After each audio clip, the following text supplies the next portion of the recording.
Hello, and welcome to the Kongversation. I'm Hyle Russell. And I am Dustin Jackson. Oh, Dustin. Dustin, I hope you slept like a baby's bottom last night. Oh, me too.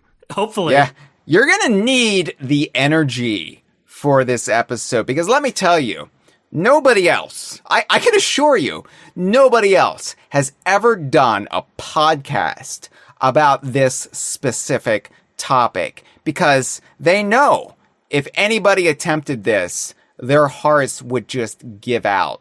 You have to have stamina, you have to have passion, and you have to have intensity to talk about a specific world of the 1999 Game Boy / Game Boy Color hybrid game, Conker's Pocket Tales.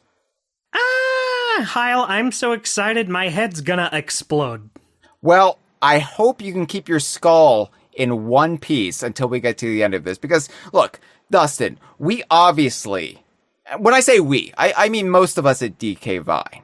The DK Vine staff, the brain trust behind the Kongversation and all of the many hours of entertainment we provide otherwise, we obviously have a great affection for the 1999 Game Boy / Game Boy Color hybrid Conker's Pocket Tales, as do many people in our community. But outside of us and our community, and I guess the few people out there who live their lives as quiet Pocket Tales aficionados, you know, they go day by day,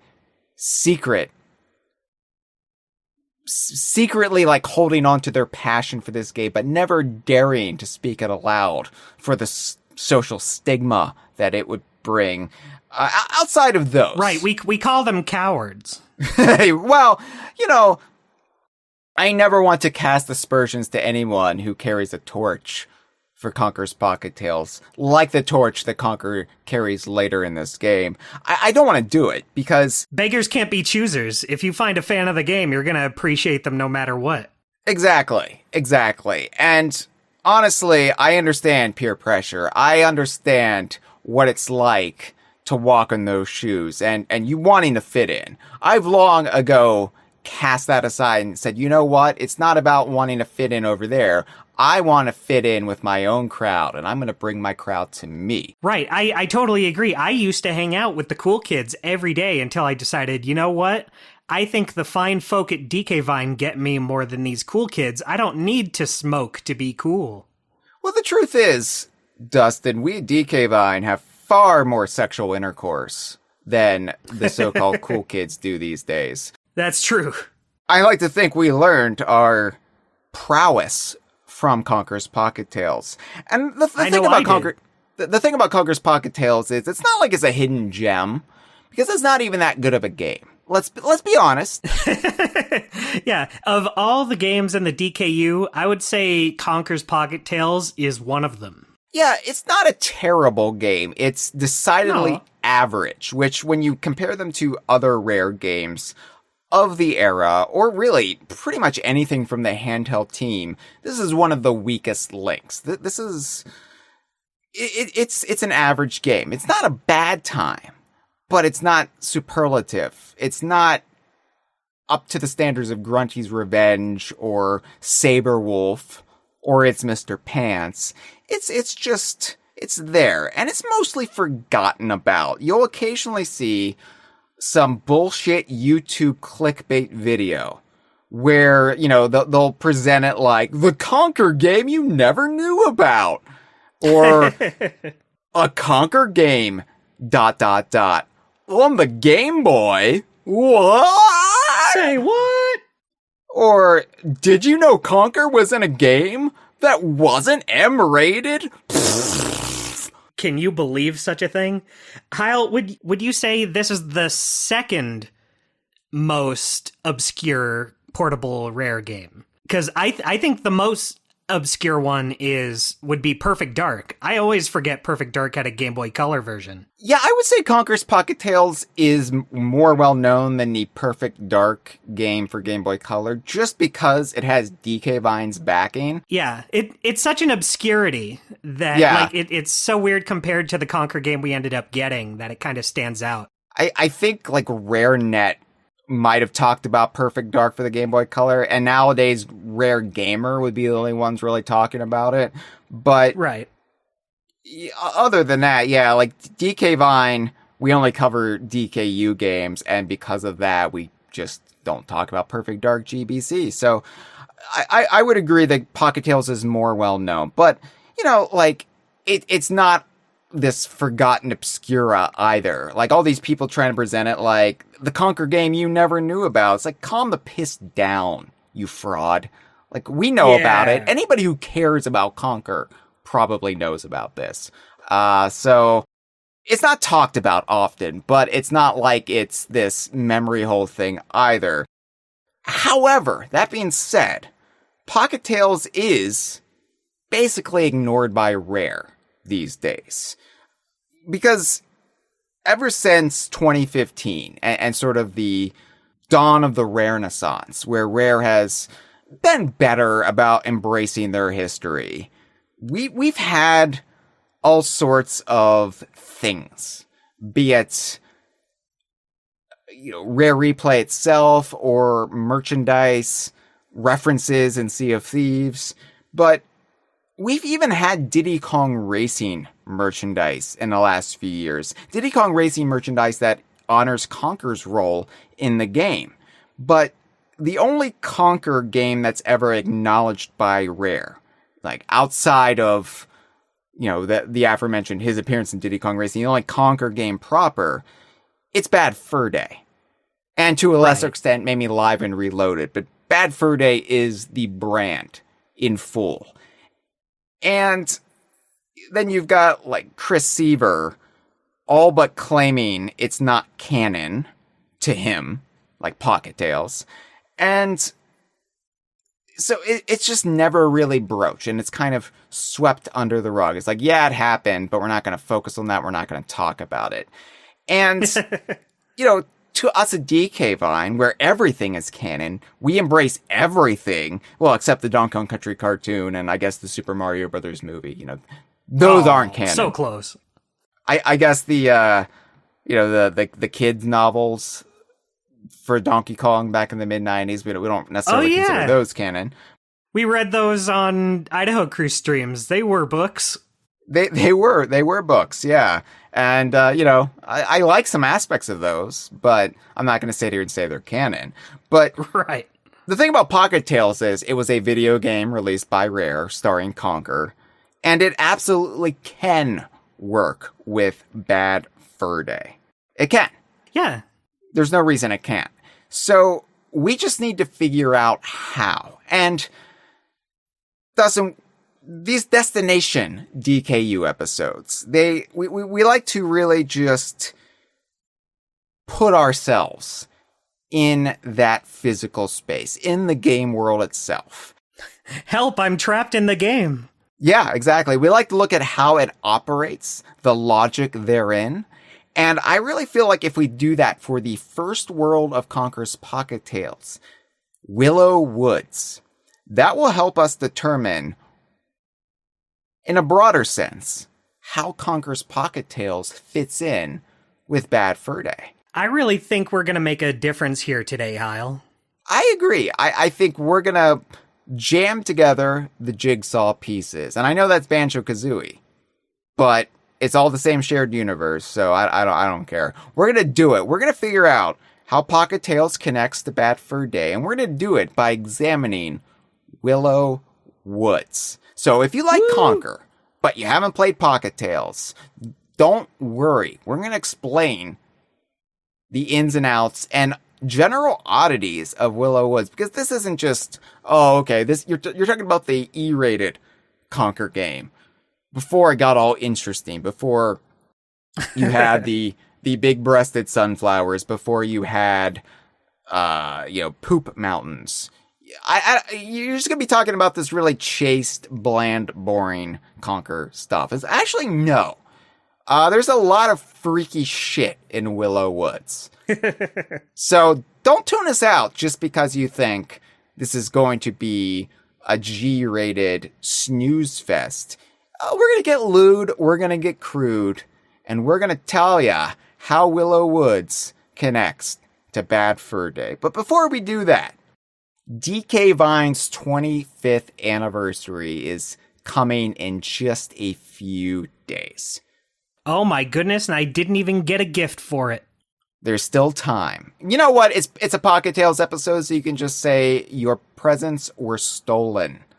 They were stolen by a big acorn man. A big acorn man with an evil goatee, and I'll believe it. Oh, thank you. That's the perfect excuse for any holiday.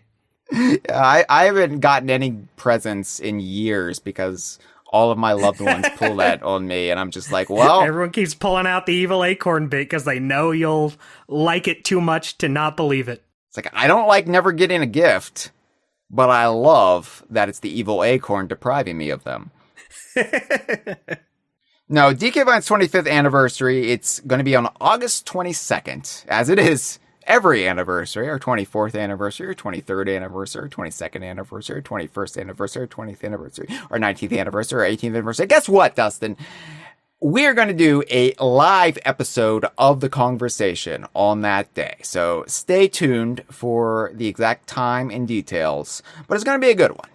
We're going to honor the quarter-century mark of DK Vine, this little bullshit website I co-founded when I was still a kid, effectively, and now it is my job, it is my career, and it can, presumably, not die. We tried to smother it underneath a pillow so many times in our life, and it just springs up, and, can't be killed, so I've stopped trying. I've just let it dominate me. It controls me now. I don't have a say in the matter. That's good. I'm not resisting it. This is my life, but I'm happy about it, and we will have a 25th anniversary DK Vine shirt going on sale this week. So be sure to bookmark dkvine.com/merchandise, and while you're there, peruse our other fine selections of t-shirts and other wearables and home goods. Oh, I love wearables. So, check it out. Also, we are on Patreon. We live stream these episodes, even the ones we don't do live, like our 25th anniversary episode. We live stream just the run-of-the-mill episodes, like talking about Willow Woods. We live stream those to our $5 and up patrons. Hello, we're Porygon Q's here. It's Saturday night, and Porygon Q's here, ready for some Willow Woods chat. You'll love to see it. Thank you for being here, Porygon Q. Yeah, we sometimes get a big crowd. Sometimes when we say discuss Conker's Pocket Tales, not a lot of people show up, but it's fine. Because you can also check out the VOD too. You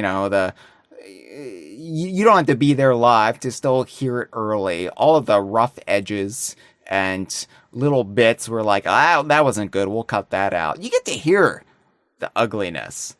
That's my favorite part, honestly.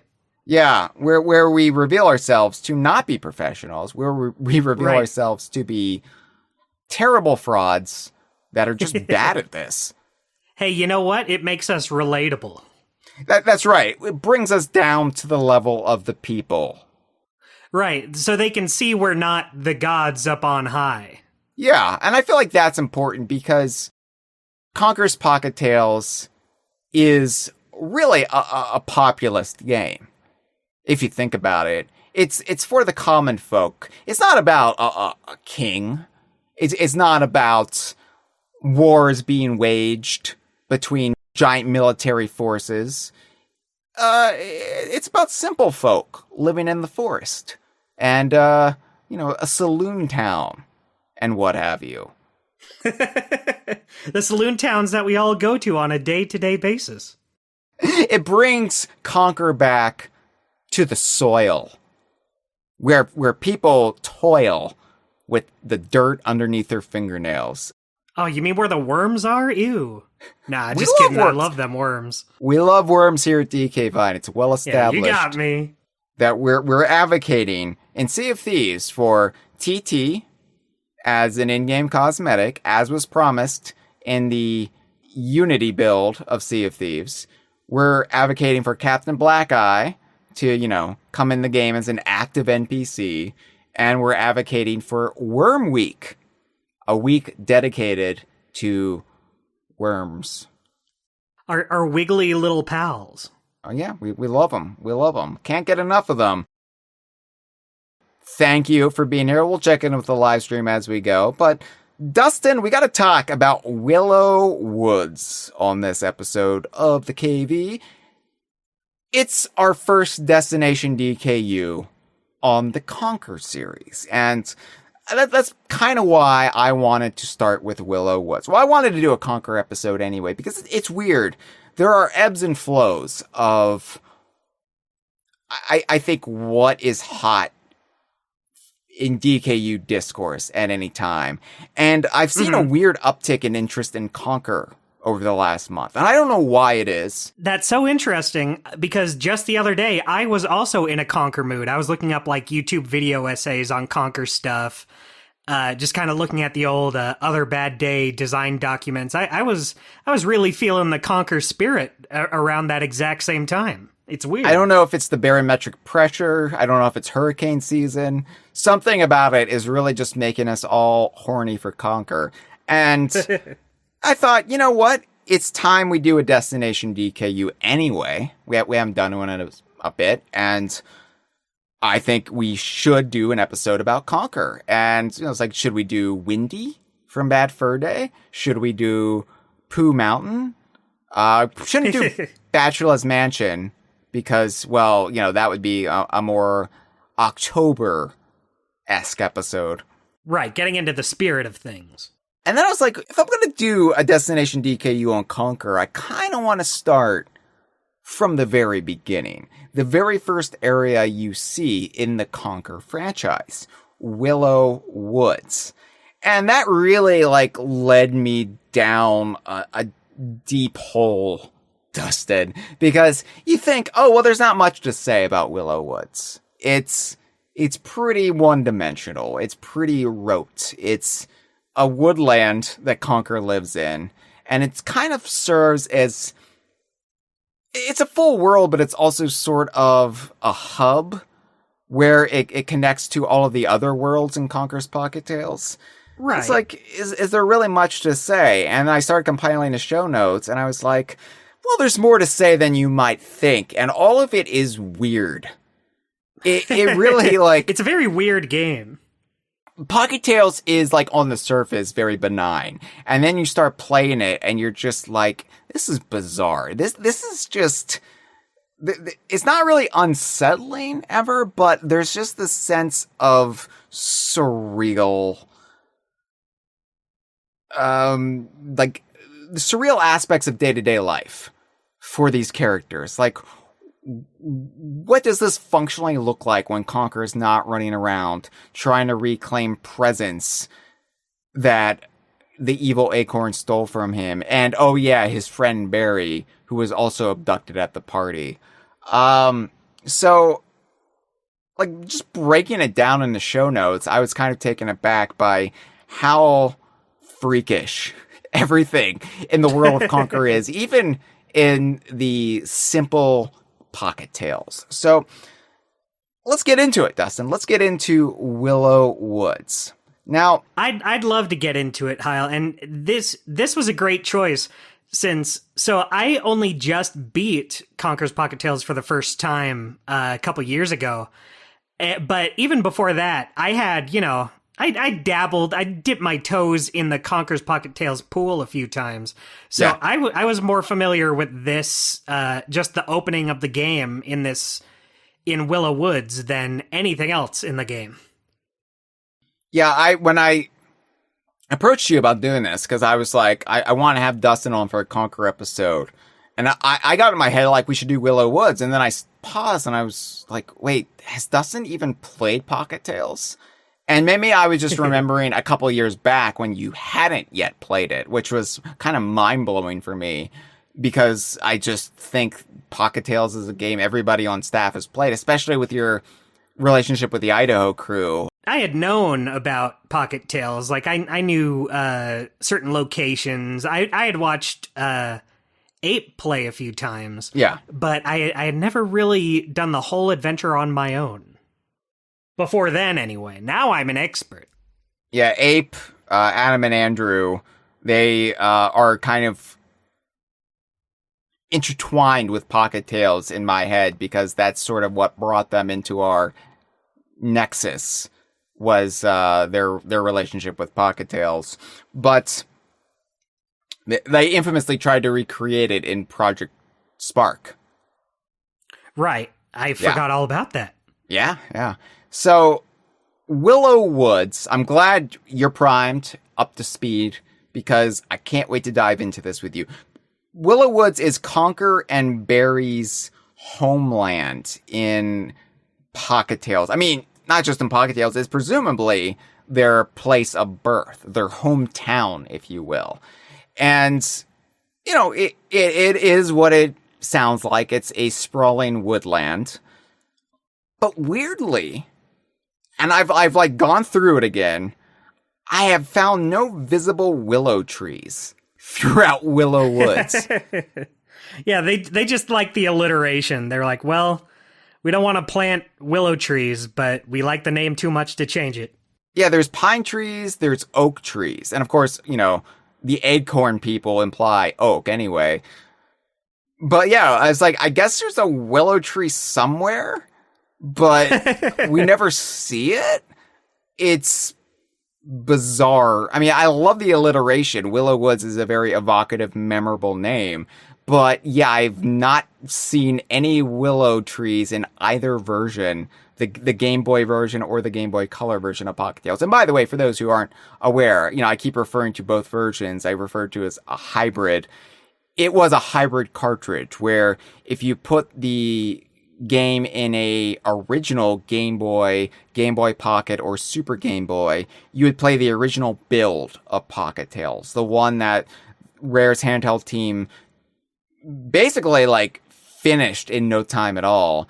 And then the Game Boy Color came out. 12 Tales Conker 64 was still in development hell. And so it was like, why don't we just redo it from effectively the ground up on the Game Boy Color? And then, so if you put the cartridge in a Game Boy Color, you can play the Game Boy Color version, but you can't switch back and forth. Like, it will erase your save file if you switch back and forth.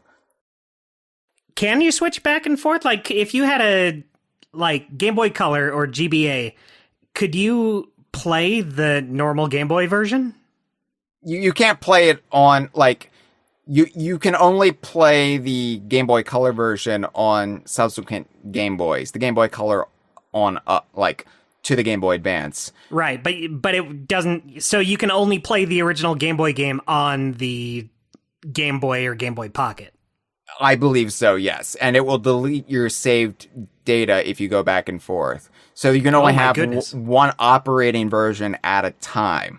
But if you do... Choose wisely. Yeah, so I beat it on the Game Boy, and then I did the Game Boy Color version, and it deleted my saved data from the Game Boy version, but that's fine. So anyway, there are minor differences. We'll bring it up a little bit. We're not going to obsess over it. We're not going to say, and then in a Game Boy version... you can clearly see over here. There were 4 less trees in this one area. Let's get into it, Dustin. Let's talk about what happened to these trees. Deforestation in Willow Woods. It's a shame. I say that, and we're immediately going to launch into a variance here. So, Conker's Pocket Tales is the only time we indisputably see Conker's house. Because in Bad Fur Day, we do see Barry's house at the very least, because she's working out, when Conker calls at the beginning of the game and leaves the message. And then when she's later abducted in Bad Fur Day, she gets abducted a lot. We see her house again, and we presume it's Barry's house because it's very much gender coded. It got pink walls, it's dainty in a lot of ways. Now I assume, or I think it's a valid assumption to think that Conker moved in with Barry by the time of Bad Fur Day, because he calls her and says he's not going to be there till late.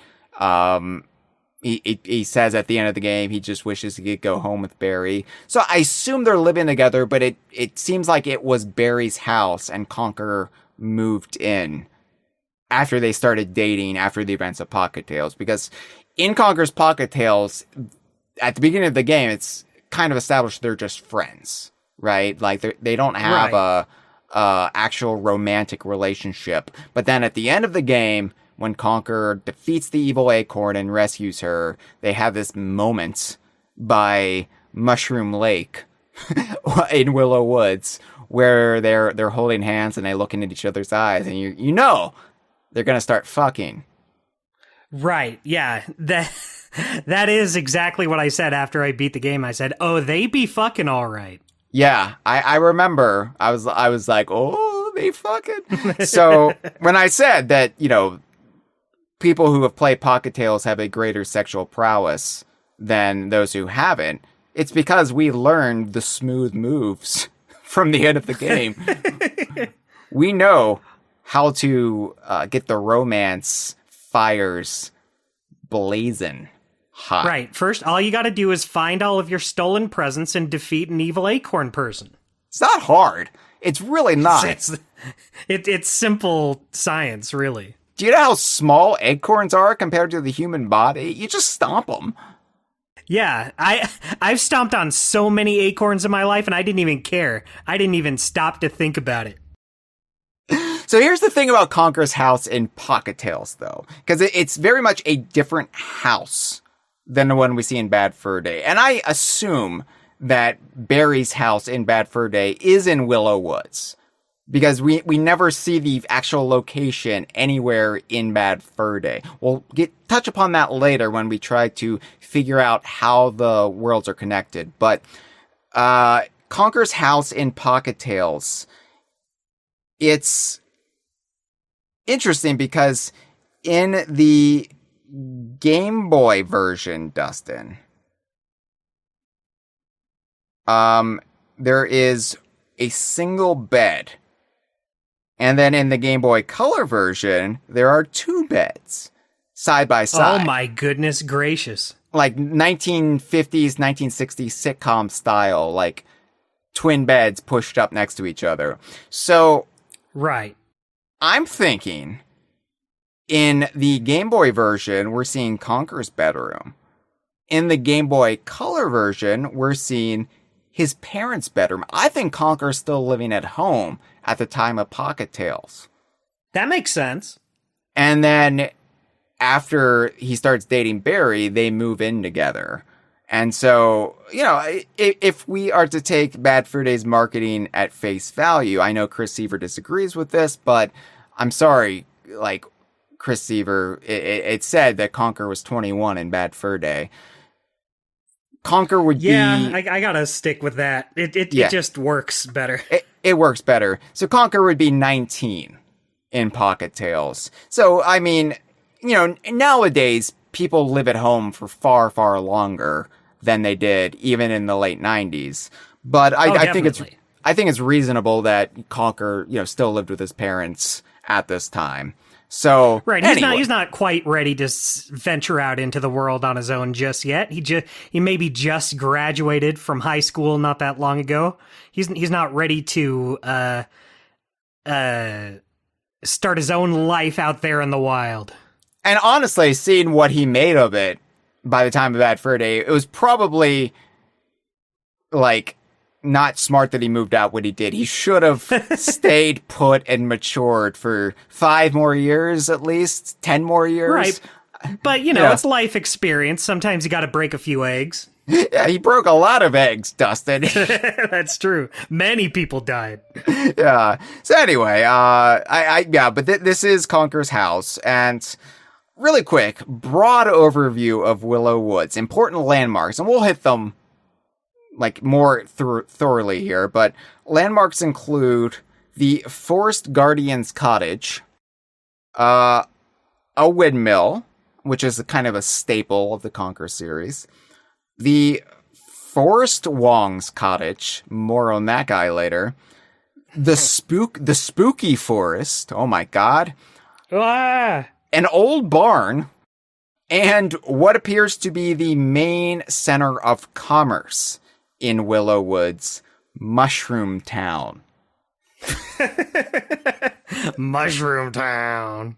Let's touch upon it. The windmill, first of all. So there's a windmill in Pocket Tales. There was going to be a windmill in 12 Tales Conquer 64, and there was a windmill in Bad Fur Day, famously.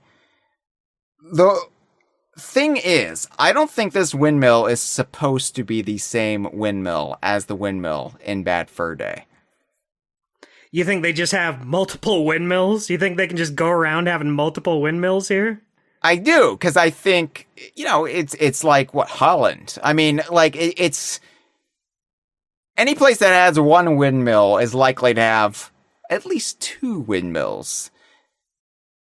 That's true. You can't stop at just one. It looks very different from the windmill in Bad Fur Day, and I know, you kind of have to take a lot of these things at face value, Right.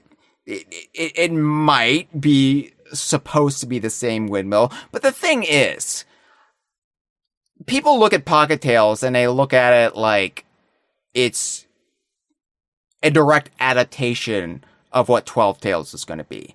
And what we know is it's not. It's kind of doing its own thing.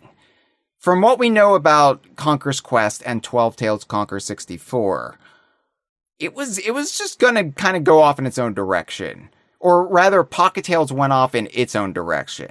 Like, everything from the Acorn people on up, they were just kind of making up their own lore that's kind of adjacent to what 12 Tales is gonna do. Yeah, correct me if I'm wrong, but I don't remember seeing, a single Acorn person in any of the footage that has been released of 12 Tales. There are, rogue Acorn people. So on the Pocket Tales box art, it's just a render repurposed from what was going to be 12 Tales Conker 64, an early render, in fact, because they would later go in and improve Conker's fur on the render. So there's two versions of the render that was used on the Pocket Tales box art.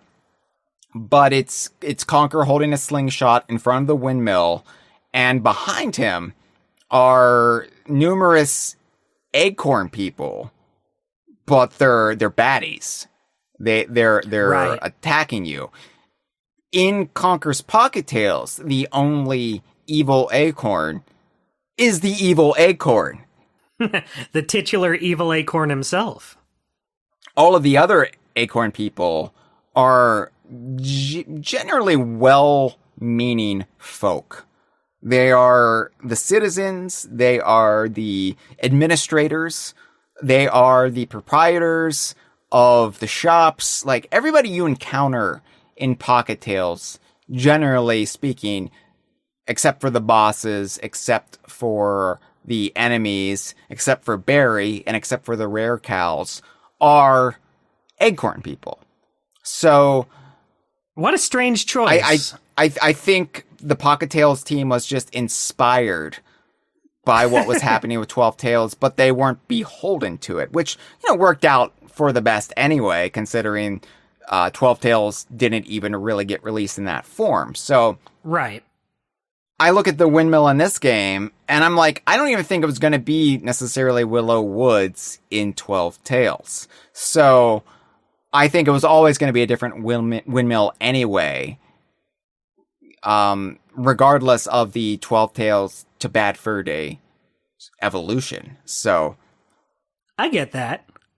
Anyway, so Can I just say, Hyle? Yeah. Real fast. I know we've had this discussion before on whether the Game Boy original version or the Game Boy Color version is the better version. And, you have very solid points on why you think the Game Boy version is... correct me if I'm wrong. I believe you said the original Game Boy version is what you would consider the better game of the two, right? yeah, it's probably a hipster opinion because it's... Well, everything you've said about it, like all the details about it, sounds like it is just better designed. I think it's slightly better designed. It's a little bit...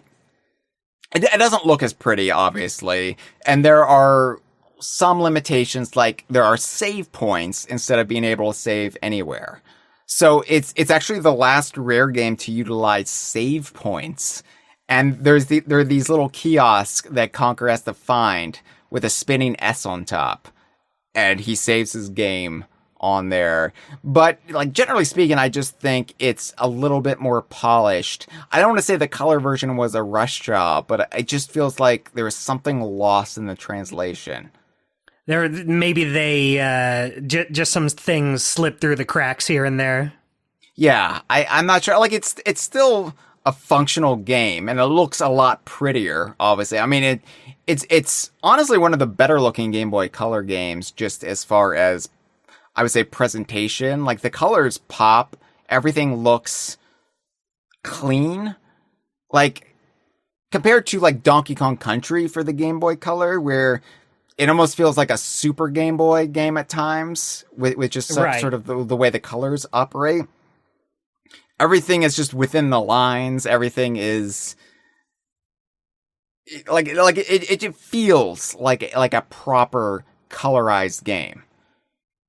Right. Yeah. I mean, that's the reason. That's exactly where I was going with all this. Just looking at these screenshots you posted in our notes, it's a very good looking Game Boy Color game. The colors just feel like they all work. Like this screenshot with the windmill, it looks great. The pink parts, even just like the yellow pathways really pop out. It's a very pretty looking game. I'll say this. I think the Game Boy version is superior just from a purely like design standpoint. Right. But I think the Game Boy Color version is probably more fun to play. If that makes any sense. It's kind of like, I'm a big Beatles fan. I love the Beatles, and it's like Beatles fans, the hardcore, the most hardcore, brutal Beatles fans are like, well, we prefer the mono versions of the albums. And it's just like they're inferior to listen to, but there are like flourishes in those mono versions that aren't there in the stereo versions. Like they're the versions that the actual band really put all of their effort and thought into, and then they would leave the stereo versions to their producer George Martin to do. And so the mono versions just feel more authentic, even though honestly, like if I'm listening with headphones, yeah, the stereo versions are far superior to listen to. So it's kind of like that divide for me with Pocket Tales. I respect and find interesting the Game Boy version, but if I'm actually going to sit there and play it, probably it's going to be the color version. I think that's where I'm at too. I mean, I've only played the Game Boy Color version, but I never, not once did I think maybe I should play the other one instead.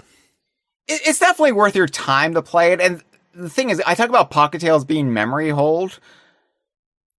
At the very least, you'll find YouTube walkthroughs of the color version. You'll find people streaming it on occasion. Usually somebody, in our network. But the Game Boy version, you just never see anything about that. Right. It might be worth looking into. Maybe I will go back and play that version, just out of curiosity's sake. For your own knowledge base, for your own edification, and to be able to say, yeah, I did that, and let me tell you about some of the differences in there. I think that. I would love to tell everyone all the differences. I do think like one of the big differences is that the armies, famously or infamously, or not even famously or infamously, just something that we prattle on about from time to time. Armies from the Donkey Kong Country series show up in Pocket Tales, but I think they only really show up a whole lot in the Game Boy version. They're barely in the Game Boy Color version. I think they might be in like one world briefly in the Game Boy Color version. That sounds right. Yeah. I can barely remember them at all in the Game Boy Color version. Yeah, and that's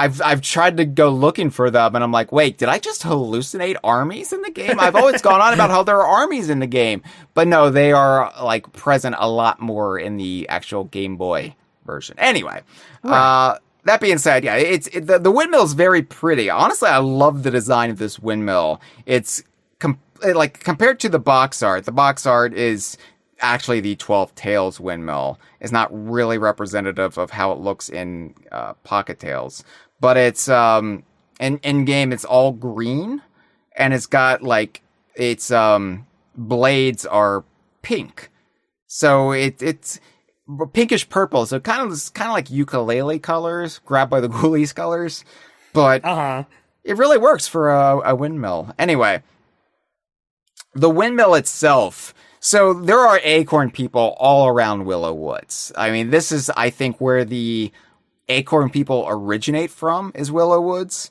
The acorn people, by the way, we keep talking about acorn people. They are, if you don't know, if you're not blessed with the knowledge of what an acorn person is, they are anthropomorphic acorns with feet. And now you know. Yeah, they can grow facial hair and even some hair on the top of their head. It's interesting how the evil acorn is facing one direction. Evil acorn, I think, is facing like the way you would instinctively imagine an acorn person to look, with the cap on top. And all the other acorn people, the cap kind of acts more as pants. Yeah, like a big acorn diaper. So what it suggests is an acorn person can grow either way, and compared to the others, the evil acorn is backwards. Ooh, do you think that's why he's upset? He's a mere reflection of society, like the Joker. I'm a freak who will not be accepted by these other acorns. I'm gonna steal some birthday presents. And you also have to just respect the self-awareness that he just named himself Evil Acorn. It's like, I know what I am. Right, this is what I am. You made me this way. So throughout Willow Woods, there are, I guess, administrative staff. I've never been clear on what they are. They all wear caps. And by the way, like on the actual like gameplay screen, you just see the stock model of an acorn person, but then when you talk to them, you'll see the details of their face in the dialogue box. And so like, he looks like a train conductor. Yeah, for these administrative acorns throughout Willow Woods, they've got like the cap that might have some sort of emblem on it. It's really impossible to tell. They all have mustaches. They look like I don't know, mascots for a whiskey brand or something. You nailed it. But yeah, there's an administrative acorn person in the windmill, I guess, to operate it. Here's the thing about Willow Woods and the surrounding lands in general. They have the most bizarre way to secure their property for like locking mechanisms. So they do have some keys throughout Willow Woods, but primarily what they do to lock their doors is they have floor puzzles similar to Legend of Zelda dungeons. Right. Hyle, can I make a controversial statement right here? Please, I welcome. I know some people like these block puzzles here. I know our good friend Andrew, Ape as he likes to be called, yeah, loves these block puzzles so much, or so I assume. I hate these. Anytime I see a push the block puzzle, I hate it. Not as much as I hate like slide puzzles, though, where it's like a picture and it's like 9 or so or more blocks and you're trying to arrange the picture back to what it normally is. That's the worst. I hate those, but pushing the block puzzles are not that far behind. I don't mind them really so much in top-down games. Ukulele's Isometric Palace, I think, had some of these, and I didn't care for them there. Yeah, that makes sense. Or they had like a variation of play on them.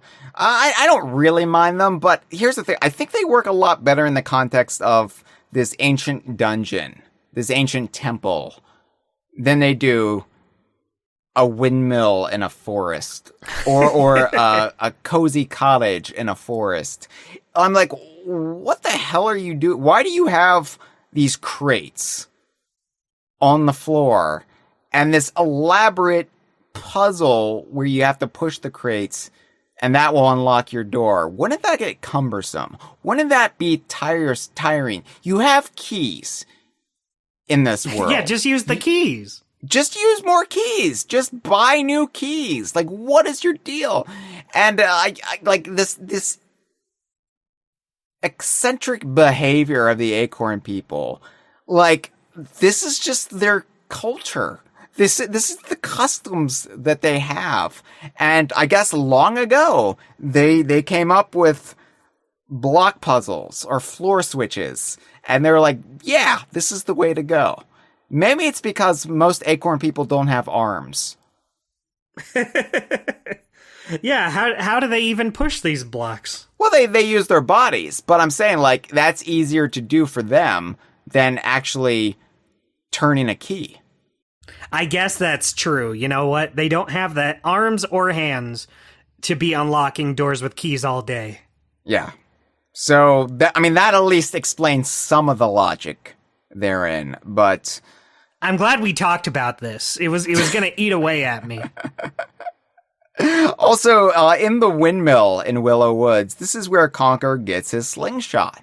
This is the origin of Conker's slingshot, which I don't know why there's just a slingshot in Willow Woods. I guess the administrator of the windmill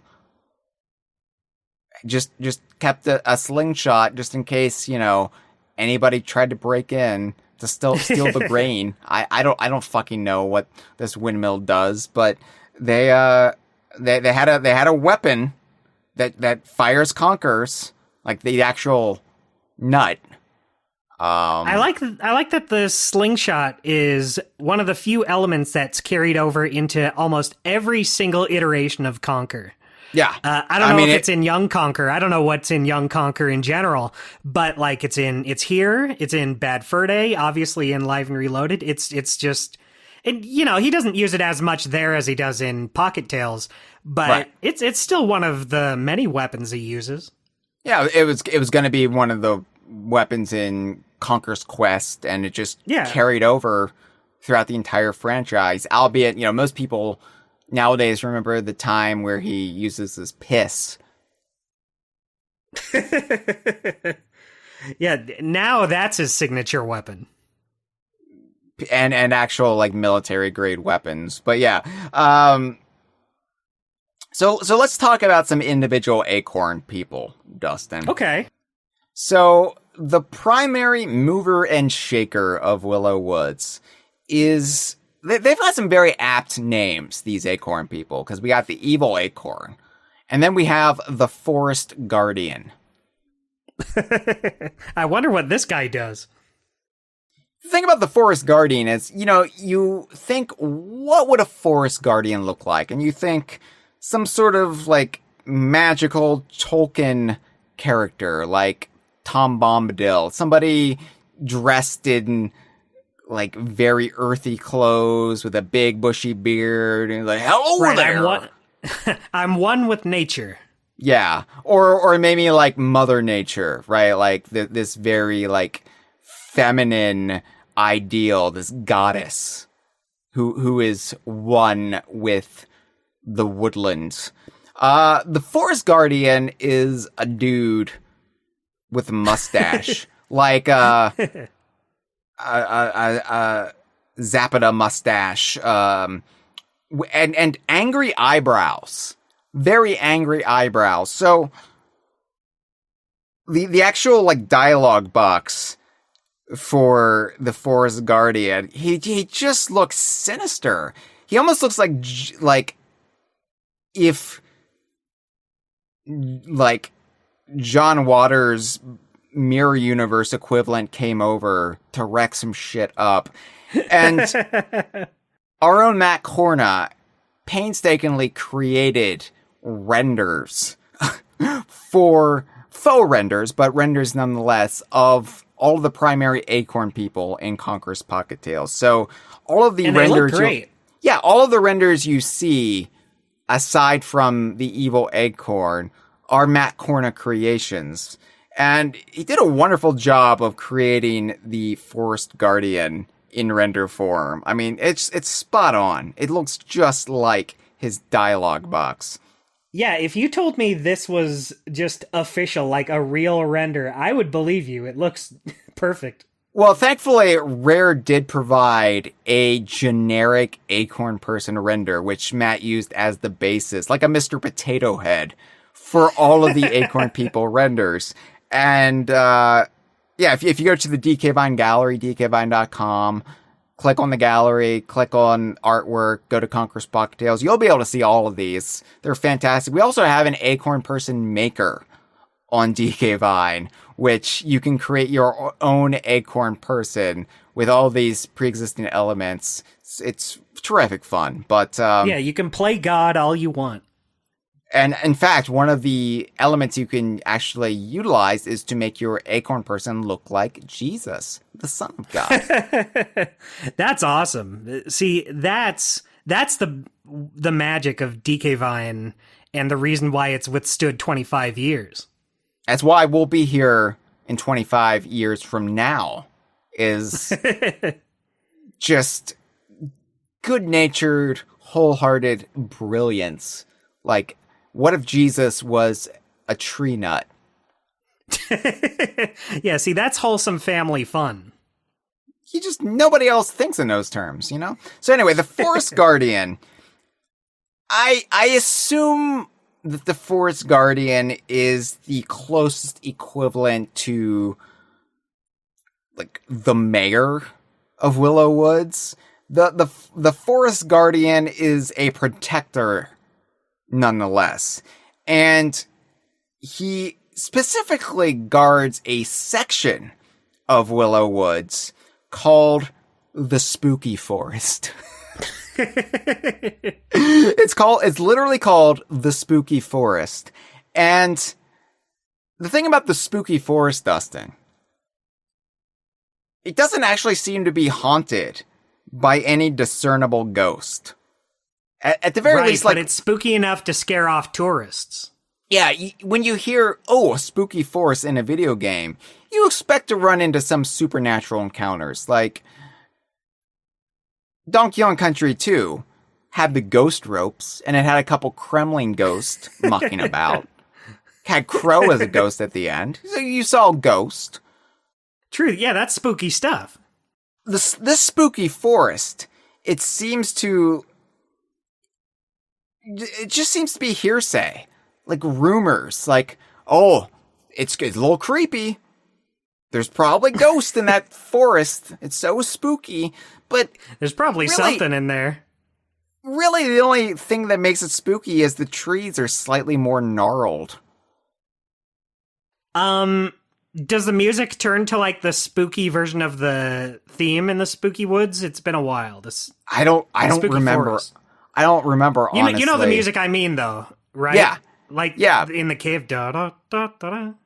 But even the music, that's not really like in universe. Like that's just for our own like tone and mood setting. Like right. Conker does not encounter any ghost. Like in the actual chapter, Spooky, in Bad Fur Day, Conker encounters zombies, vampires, like haunted Skeleton dolls. worms. Skeleton worms. We love the worms here at DK Vine. Hashtag Worm Week. In Live and Reloaded, haunted, possessed dolls. That's true. That's true. All sorts of spooky nonsense. But the spooky forest in Willow Woods, I've never seen any ghosts. I've checked. I've been through it. It's kind of like Diddy Kong Racing's Haunted Woods, where the only thing haunted about it was Wizpig projecting his face.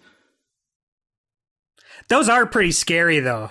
they have a freaky sort of expression to them. I mean, it's no more scary than walking into a Spirit Halloween and being like, oh, there are ghosts in here. Oh, my goodness. Did you see that one hanging from the ceiling off a wire? It almost got me. It's like, the only thing scary about this legitimately is this used to be a Kmart, but it's not actually haunted that we know about. But it could be haunted. It could just be unseen ghost. I mean, we know ghosts exist in the DKU, so it's not like it's not out of the realm of possibility. I'm just saying, I think the Haunted Woods and Spooky Forest, they both play on superstition. Yeah, I could see that. The story goes around that it's a spooky forest and people just believe it. Especially because, just over the hill, there's a vampire, a centuries-old vampire. So yeah, that's true. Who knows what spooky stuff could be spilling out? But anyway, the Forest Guardian protects the spooky forest, and maybe it's like we're gonna spread the word that it's haunted, so nobody intrudes upon the spooky forest. Oh, I could see that. This is deep in Willow Woods, and we're like they've developed some of it up, like Mushroom Town to the south, but we're not going to develop in here. And maybe if we spread the word that it's like Mirkwood, it's like full of ghosts and demons and like wicked fairies and what have you, people will stay out. But despite that, the Forest Guardian keeps it locked behind a gate, and you have to win the Forest Guardian's approval to access the spooky forest. And so Conker must do this. Conker, even though the Forest Guardian is well aware that the evil acorn has abducted Barry, he's like, you know what? Rules be rules, and you have to pass my test of worth to access the spooky forest. And what is the Forest Guardian's test of worth? Well, he set up 5 bullseyes behind his house, and you've got to hit them with the slingshot. I'm just imagining it just being set up just going into someone's backyard. Maybe the lawn's not really taken care of very well. There's weeds. Yeah. It's a little yellowing, and he just has these bullseyes put up for you to shoot. It's pretty basic, but again, this must be very challenging if you're an acorn person and you don't have arms. He figured anyone else, this would be a hell of a challenge to test their worth. But Conker's just well, no, I can just do it and it's fine. Right. So Conker is worthy, and Conker can pass. And the Forest Guardian will occasionally act as sort of your guide, your mentor, even throughout the game. The Forest Guardian is a wise one, and he knows all about the areas around Willow Woods. So, the Forest Guardian serves more functionality in Pocket Tales, but this is primarily his job in the actual in-universe day-to-day. It's just protecting the spooky forest. And like I said, the spooky forest, the trees are just a little bit gnarled. There are, throughout Willow Woods, you can see ladybugs on the ground. But, ladybugs! No, the scariest thing about Spooky Forest seem to be the giant spiders that Conker will encounter. And these spiders appear throughout Pocket Tales, but they're first encountered in the spooky forest. And they're just enormous spiders, Squitter-esque. They could even be Squitter's northern kin. We don't know. But they will attack Conker, like, when they see him, so. Yeah, there is actually a reason to be afraid of these giant spiders. Yeah, it's not like, oh, there's a giant spider. Well, live and let live. It's, oh, there's a giant spider and it's coming for me. It wants to feed on me. I would be horrified. I would not shoot at it with my slingshot. I would just fall to the ground and, like, piss myself, probably. You would just let it happen. You'll just make it quick. Make it quick, giant spider. I don't want to be a burden. I don't want to hurt you or anything. Just do it. The weird thing about the enemies in Pocket Tales is outside of the bosses and a couple of curiosities, they all just seem to be native wildlife. They don't actually seem to be in league with the evil acorn. So it really paints this picture of, like the Kremlin crew, right? Like under their employ, they have not just the Kremlins, but also naughties, zingers, like all of the creatures that attack the Kongs. And it's not like naughties will just like run up to the Kongs on a day-to-day basis. Right. And in like Donkey Kong Country Returns, it's, the animals of the island have been brainwashed by the Tiki Tak tribe. And in Tropical Freeze, it's like, I guess the animals trained by the Snowmads to attack you. So there's always kind of a reason why these things are attacking the Kongs. And in Banjo-Kazooie, like it's Gruntilda has like rallied these forces into her little army. But with Pocket Tales, it just seems like the wildlife fucking hates Conker. I guess it makes sense, though, that wildlife being so defensive. It really does paint the picture, though, that this might not be the most pleasant place to live. No, at least if you don't stick to your little cottages. Stick to your cottages, stick to the path. Even the path, though, like, is not necessarily safe. So I don't really know. Like, you think of the like Pocket Tales areas as sort of the benign areas of Conker's world. But then, if you really look at it, this is no more safe than the areas connected to Windy in Bad Fur Day. It's just a little bit less obscene. Like, you don't have dung beetles attacking you. You don't have zombies and fascist teddy bears attacking you. Right. Crows, Dustin. The crows of Willow Woods will dive bomb Conker. I hate these fucking crows. Get these guys out of here. The thing about crows, IRL, that stands for in real life. Crows are actually, if you get on a crow's bad side, they will never forget you. I don't know if you know this about crows. Oh, I do. I know about crows. Okay. If a crow has any reason to suspect you are not FOC, friend of crow, then that crow will be like, you're the enemy of my kind. And not only will that crow forever hold a grudge, but it's been shown that the crows will alert other crows in the area. That one over there, stay away. That's a fucker over there. Yeah, so if you are like, if you find a dead crow and you're like, oh no, a dead crow, and another crow sees you like kneeling over the dead crow, that crow will be like, crow murderer. I saw it. I caught you red-handed, and now I'm going to let everyone know. And the crows in your area will hold a grudge. Like you have to keep on your toes around the crows.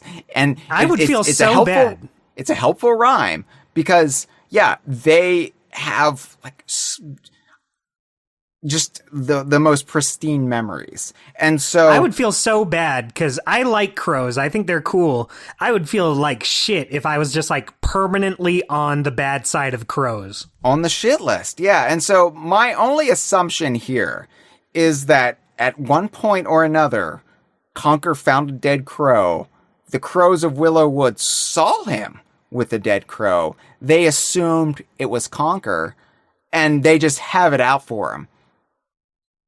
I love that. This is what this episode's all about. I love this shit. Yeah. So, some people look at young Conker and they're like, I hate the character design. I hate that it was a Microsoft HoloLens game that I'll never be able to play. They hold various grudges against young Conker for numerous reasons. The only grudge I have against young Conker at this point in my life is that it didn't establish the crow's burning hatred of Conker. Now, granted, I think young Conker is a midquel between Pocket Tales and Bad Fur Day, but I think young Conker should have been set before Pocket Tales, before Diddy Kong Racing even, and it could have just been the origin story of the crow's animosity towards Conker. I would have loved to see it because I need to see how this story happened. Because in this game, Conker's just like a normal, happy-faced child man. But all these crows hate him so fucking much. And to be fair, I hate these crows in this game, too. I love crows IRL. That means in real life for you, Hyle. But yeah, thank you. In this game, fuck them. Get them far away. They're so annoying. They're annoying, but also I empathize with them because they don't know any better. They think Conker hates them, and Conker has to defend himself then. So he fires a slingshot at these crows, and it just perpetuates. It just perpetuates the cycle. That's just more dead crows. It's honestly probably why he decided to just become king of the Panther Kingdom, because he had to get away from the crows. He had to live on high above the crows in order to stand a chance. I love that you worded it that he decided to become the king for this reason. Well, none of that sentence is right, except for that he did become king. I mean, look, they said, like, they dragged him to the throne and said, you're king. He could have just, like, that night said, I'm out of here. He stayed there. That's true. It could have just been that easy to just say, hey, I actually don't want to do this. I'm going to leave. Yeah, like, we've had kings step down before out of love or out of, like, well, most other kings have been forced to step down, I should say, but Conker could have just said, this isn't for me, but then he probably thought, what's waiting for me down there? I have no girlfriend, and the crows will peck my eyes out. That's 2 strikes right there. He didn't want to stick around for strike 3 is all I'm saying. Right. So the other major figure of Willow Woods, outside of Conker, outside of Barry, outside of the Forest Guardian, is the other forest-named inhabitant that you'll encounter, the Forest Wong.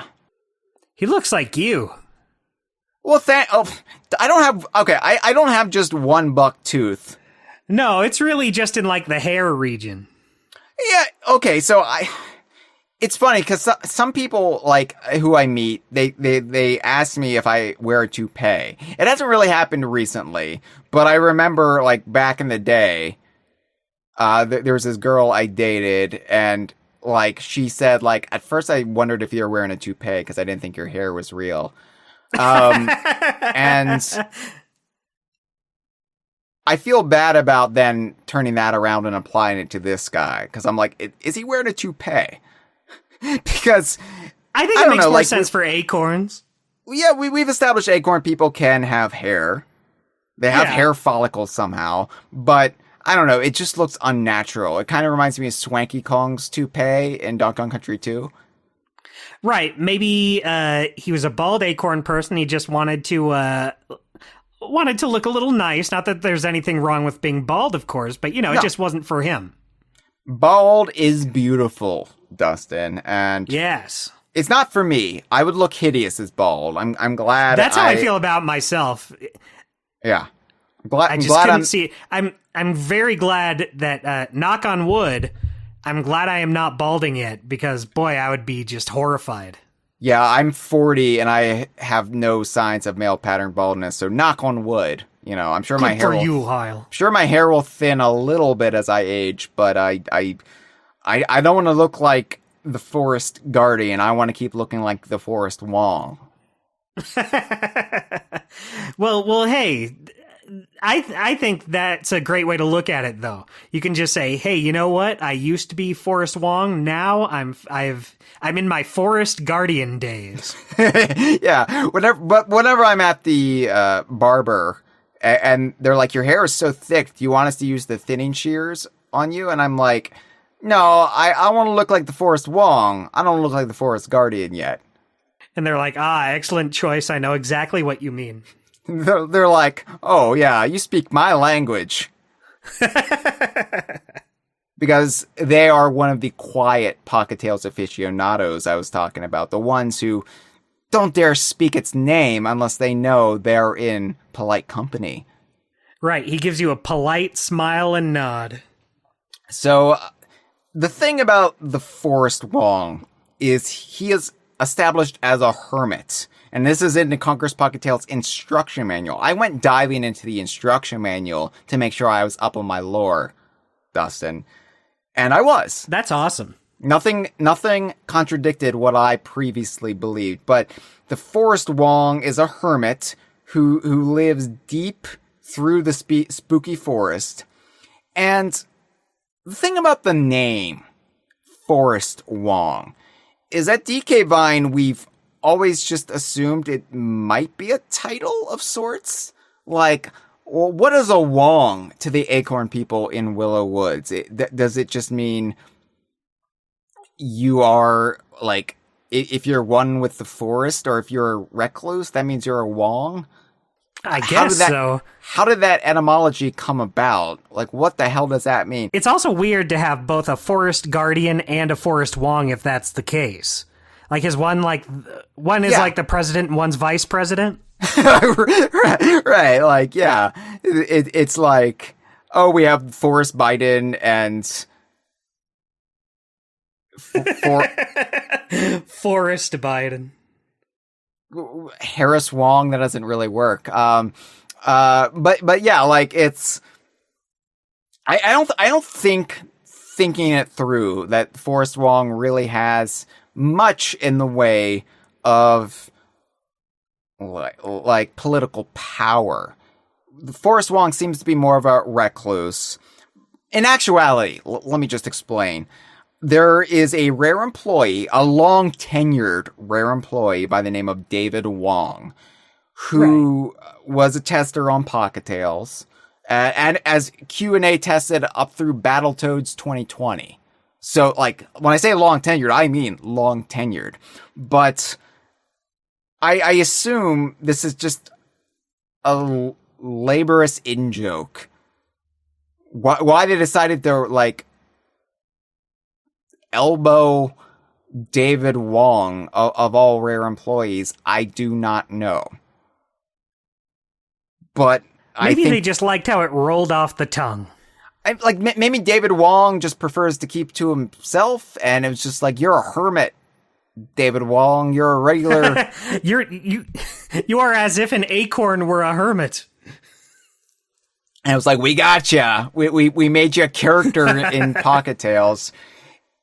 That's probably where Forrest Wong. And I've asked like various rare employees over the years who would have maybe reason to know, why is he called Forrest Wong? And they're like, oh, it's probably a reference to David Wong. I know. I was like, but why is he called Forrest Wong? Can you give me a reason behind the joke other than David Wong is a rare employee who exists? And they're like, nope. I was like, just like, nobody knows. I was like, okay. Like, it's the just knowledge, a fun little thing.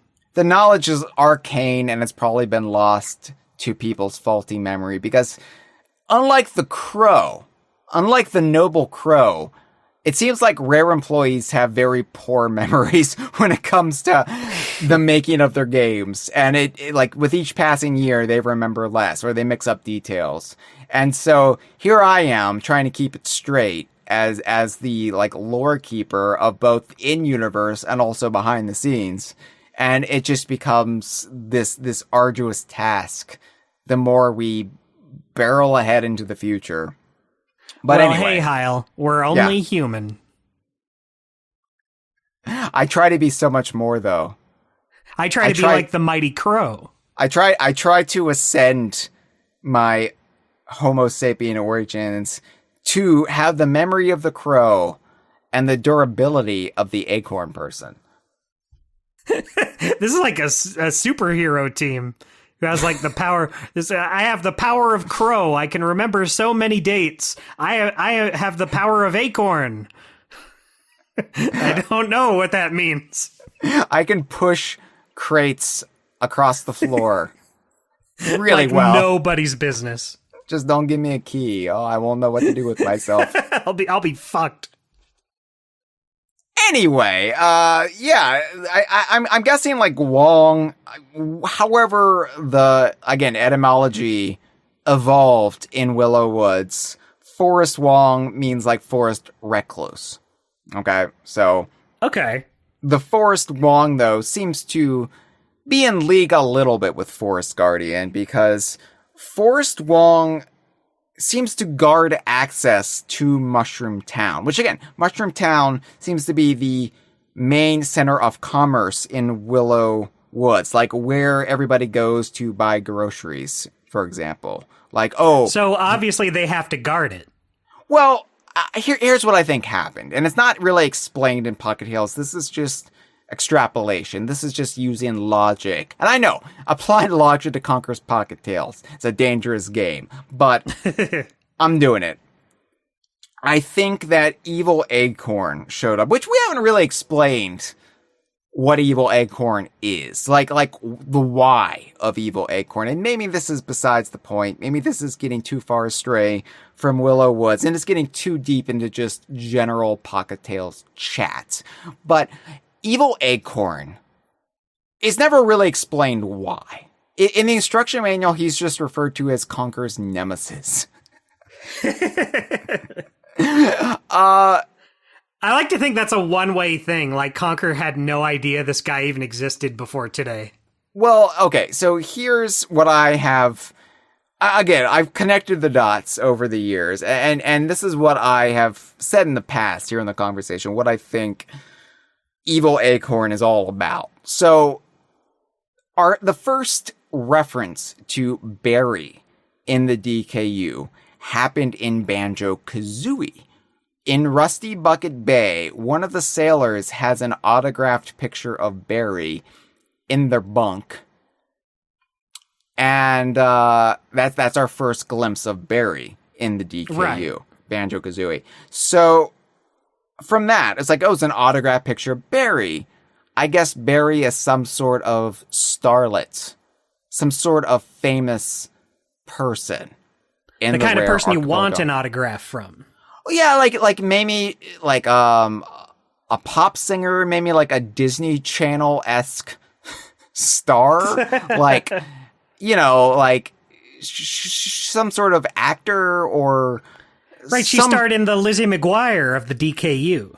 Yeah, like some sort of, and it's creepy if she's like the same age as Conker. She would just be 18.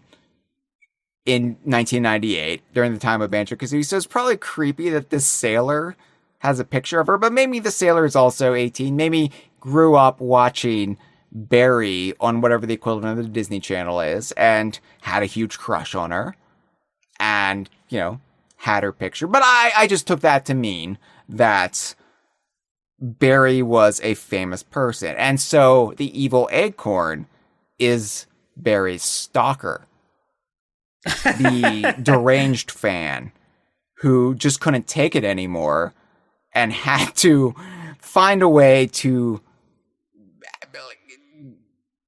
abduct and keep Barry to himself deep below the catacombs of Willow Woods. And so he devised this whole thing of, well, Barry's friend Conker's birthday, his 19th birthday. It's coming up. There's going to be a big party. So I'm going to have this enormous cake and hide in the cake, and I'm going to pop out and I'm going to steal Conker's presents and also abduct Barry. Because I'm That'll evil. show him. I'm evil. I'm the evil acorn. Again, this is all just connecting the dots. Nothing in Pocket Tales implies that the evil acorn is this obsessed stalker weirdo freak. You're just kind of filling in the blanks a little bit. Yeah, because of that autograph picture in Banjo-Kazooie. Right, I mean, no one at Rare is going to do it, so... No one at Rare will even remember these fine details, so I have to just step up. Like, you don't even remember why he's called Forest Wong. It's up to me. It's up to Dustin. We've got to just step up to the plate and say, batter's up. Yeah, we're doing the world a service, and you're welcome. Yeah, so, whenever you compile the big lore book, the Hyrule Historia of Conker, or the broader DKU, you can come to us, and we'd be like, yeah, here's what happened. Yeah, we know all about it. You don't even have to pay us. No, we will gladly write all this down for free, don't you worry. We can just be consultants if you don't want us to write it. If you don't trust us, Dustin, the famed cartoonist, and Hyle, the Emmy Award-winning writer. You don't want to come to us, that's fine.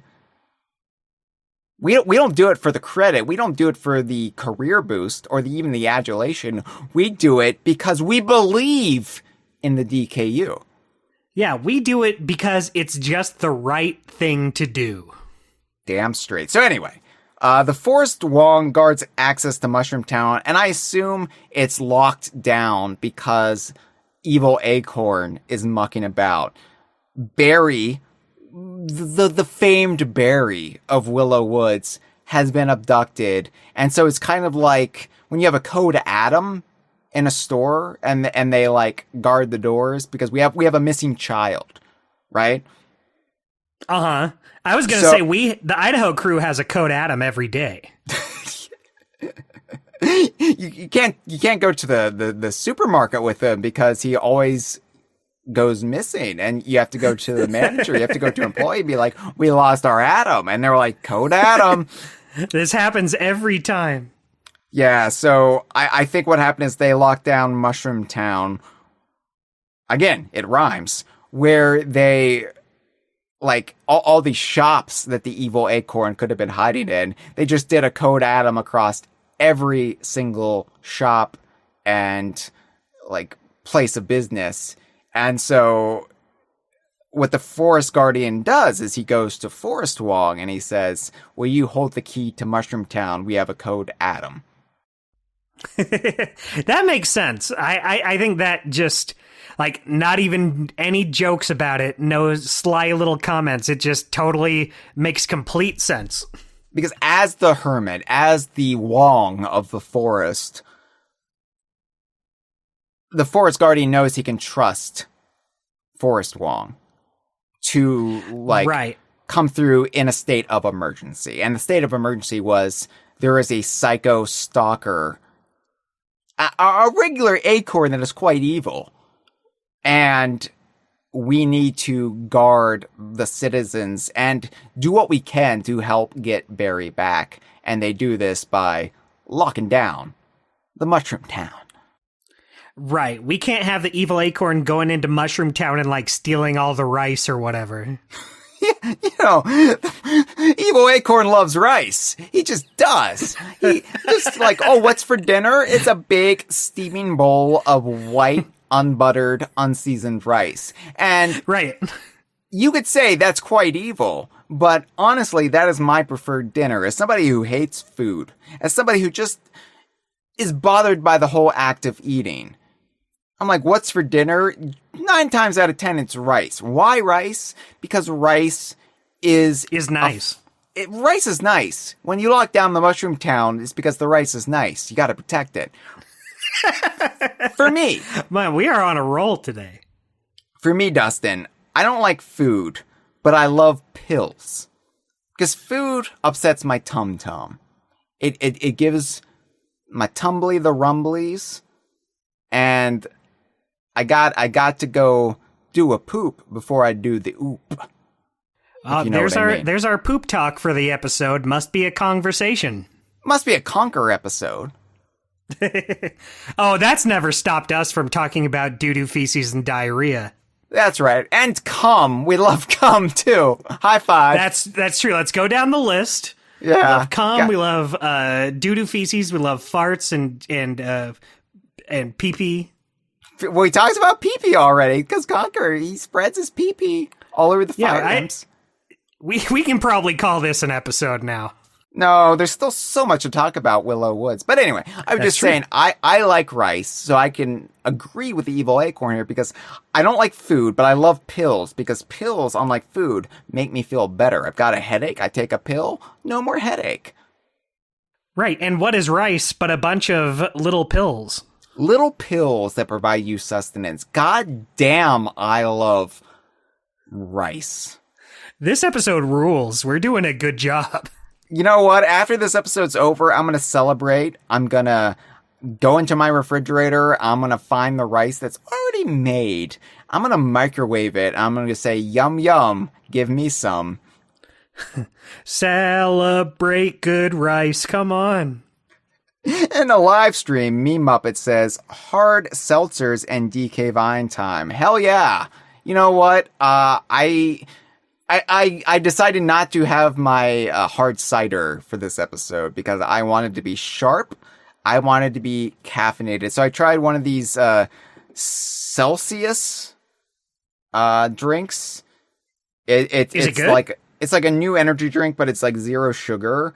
It's actually pretty good. I've been drinking them for about a week now to get me through the editing of the new DKU lore tour. And boy, once it kicks in, it kicks in. I'm like, woo! Yowza, wow, woohoo. Porygon I assume Q, that's what you say. I do say yowza, yoo-hoo, yeah. Porygon Q says crows are too smart. And I think Conker would agree with that. But you know what else Conker finds disagreeable besides the crows? What, Hyle? What? The walking carnivorous plants that spit their seeds at you. Which, hate those guys. If there are any primary enemies in Willow Woods, I would say it's these things. Right, the big chompos?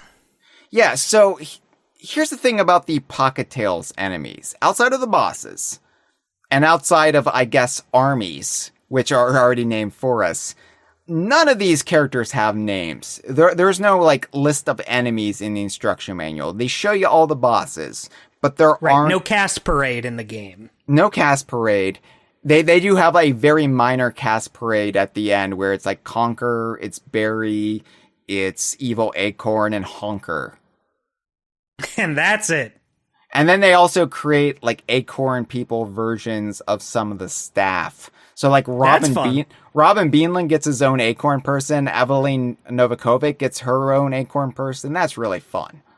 That's great. Weirdly, I didn't know about that. I think David Wong gets an Acorn person. And he already has a pre-existing Acorn person in Conker's Pocket Tales. How come your mom lets you have 2 Acorn people? It's like we have a David Wong Acorn person at home, David Wong. And he's not going to share them with anybody. So there are no names for any of these critters. However, there are very small renders of a couple of the enemies within the game in the instruction manual, and we do have a render. When I say renders, these are very crude renders. So this is sort of the tail end of when Rare was doing renders for everything. Banjo-Kazooie, they made a lot of renders. They made some that the general public has never even seen. I believe Ed Bryan shared one of Gobi's Valley. It's like, whoa, Gobi's Valley had a render? But they just never bothered to share any of these renders. Around this time, they were kind of phasing out doing renders for a lot of things other than like main characters. So like by the time of Banjo-Tooie, you would have like a render of Banjo-Kazooie, Mumbo, Gruntilda as a skeleton, and then you wouldn't really have renders for anybody else. Which is too bad. I love seeing these renders, especially since at the time, all you had were the N64 models. Yeah. And so being able to see the characters in higher detail was always very fun. So we know they did make renders for some Pocket Tales characters, but they were infrequent. And like I said, they were just kind of small, strewn about the instruction manual. And I'm just like, is this lost media? Is there anywhere at Rare that these exist on floppy disk from the 90s? Can we see the Pocket Tales renders, please? Release the Pocket Tales renders, I say. I agree with that. I think that's got to be the next campaign.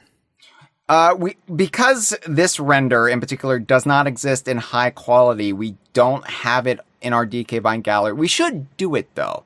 Matt upres some of the renders for Pocket Tales, so we should have him do these. These carnivorous plants that walk around. Now, here's the thing, Dustin. Across Willow Woods, at least in the Game Boy Color version, they come in kind of purple and pink and an orange color. They walk around on their like roots and they spit seeds at Conker. Uh-huh. And they are That's very, cool. very, that's cool indeed. But they are very, very, very similar in appearance to carnivorous plants that would later appear in the Donkey Kong series. And we know, of course, Conker is in the same shared universe as Donkey Kong. Diddy Kong Racing laid this down for us. And even though this would be a flagrant retcon, and it would be a retcon vis-a-vis Donkey Kong games that weren't even made by Rare, I think, just like we connect the dots from Barry's little cameo reference in Banjo-Kazooie to Pocket Tales, we can go backwards. We can connect the dots through time, back to 1999, from 2010 and 2014, from Retro's Donkey Kong games, because Retro established that there are carnivorous plants on Donkey Kong Island and in the islands surrounding Donkey Kong Island called chomp plants. And I love those guys. Yeah. So they're cool guys. They're carnivorous, like Venus flytraps taken to the extreme, like piranha plants, obviously. Like most people think piranha plants. But the chomp plants resemble more like Little Shop of Horrors kind of plants. Yeah, Audrey 2. Audrey 2, right. So Tropical Freeze in particular introduced a walking variant of the chomp plants called Chomposaurus, where they're walking around on their roots. They've got like big old lips, or I guess the plant equivalent of lips, and they've got sharp teeth. And Dustin, I have to say, the Chomposaurus seen in Tropical Freeze, and specifically from the Tropical Freeze concept art, looks like just a little bit more detailed version of the render of these carnivorous plants in Pocket Tales. I agree, Hyle. I'm looking right at them, and they are very similar. It's not 1-to-1, but I'm saying if you were to like improve the art direction on these carnivorous plants in Pocket Tales, like let's get a little bit more in depth. Let's put this under the microscope and see a little bit more fine detail. Yeah, they're basically the same. It could also be like an offshoot stemming from the Chomposaurus plant, where it's a little more domesticated, a little more foresty. It doesn't need the super shaggy leaves. Right. Yeah. temperate. It like Willow Woods is a little bit more moderate of a climate, so it has adapted. But it was still carried forth. It eventually got to Willow Woods, presumably from Donkey Kong Island or Juicy Jungle or, somewhere south in the Rare Archipelago. It was carried forth, maybe on a ship. Maybe somebody carried forward like, ooh, these plants are cool. I'm going to plant them here. And they evolved into the Chompasaurus variants we see in Pocket Tales. And yes, it's a retcon, and it's not even confirmed. It's cross-company, cross-studio retconning. But by the logic of the DKU, I think it holds up. I think so, too. I think that's a very fun way to look at it. And also, by the way, we've already had a retcon for the Chomp plants because their first appearance in the Donkey Kong series wasn't 2010's Donkey Kong Country Returns.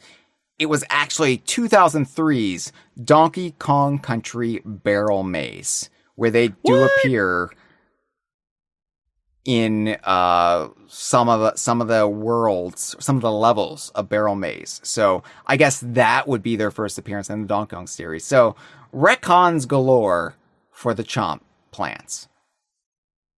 I love it. It really puts an interesting spin on these guys. Yeah, so we don't have names for most of these other than armies, but I am comfortable enough to say these are Chompasaurus, or some sort of offshoot of Chompasaurus. So again, the only names we can glean for the Conker baddies are from the Donkey Kong series itself. But that's the beauty of the DKU. Everything kind of fits and kind of builds off each other. It's like one person in a band playing an instrument, fine.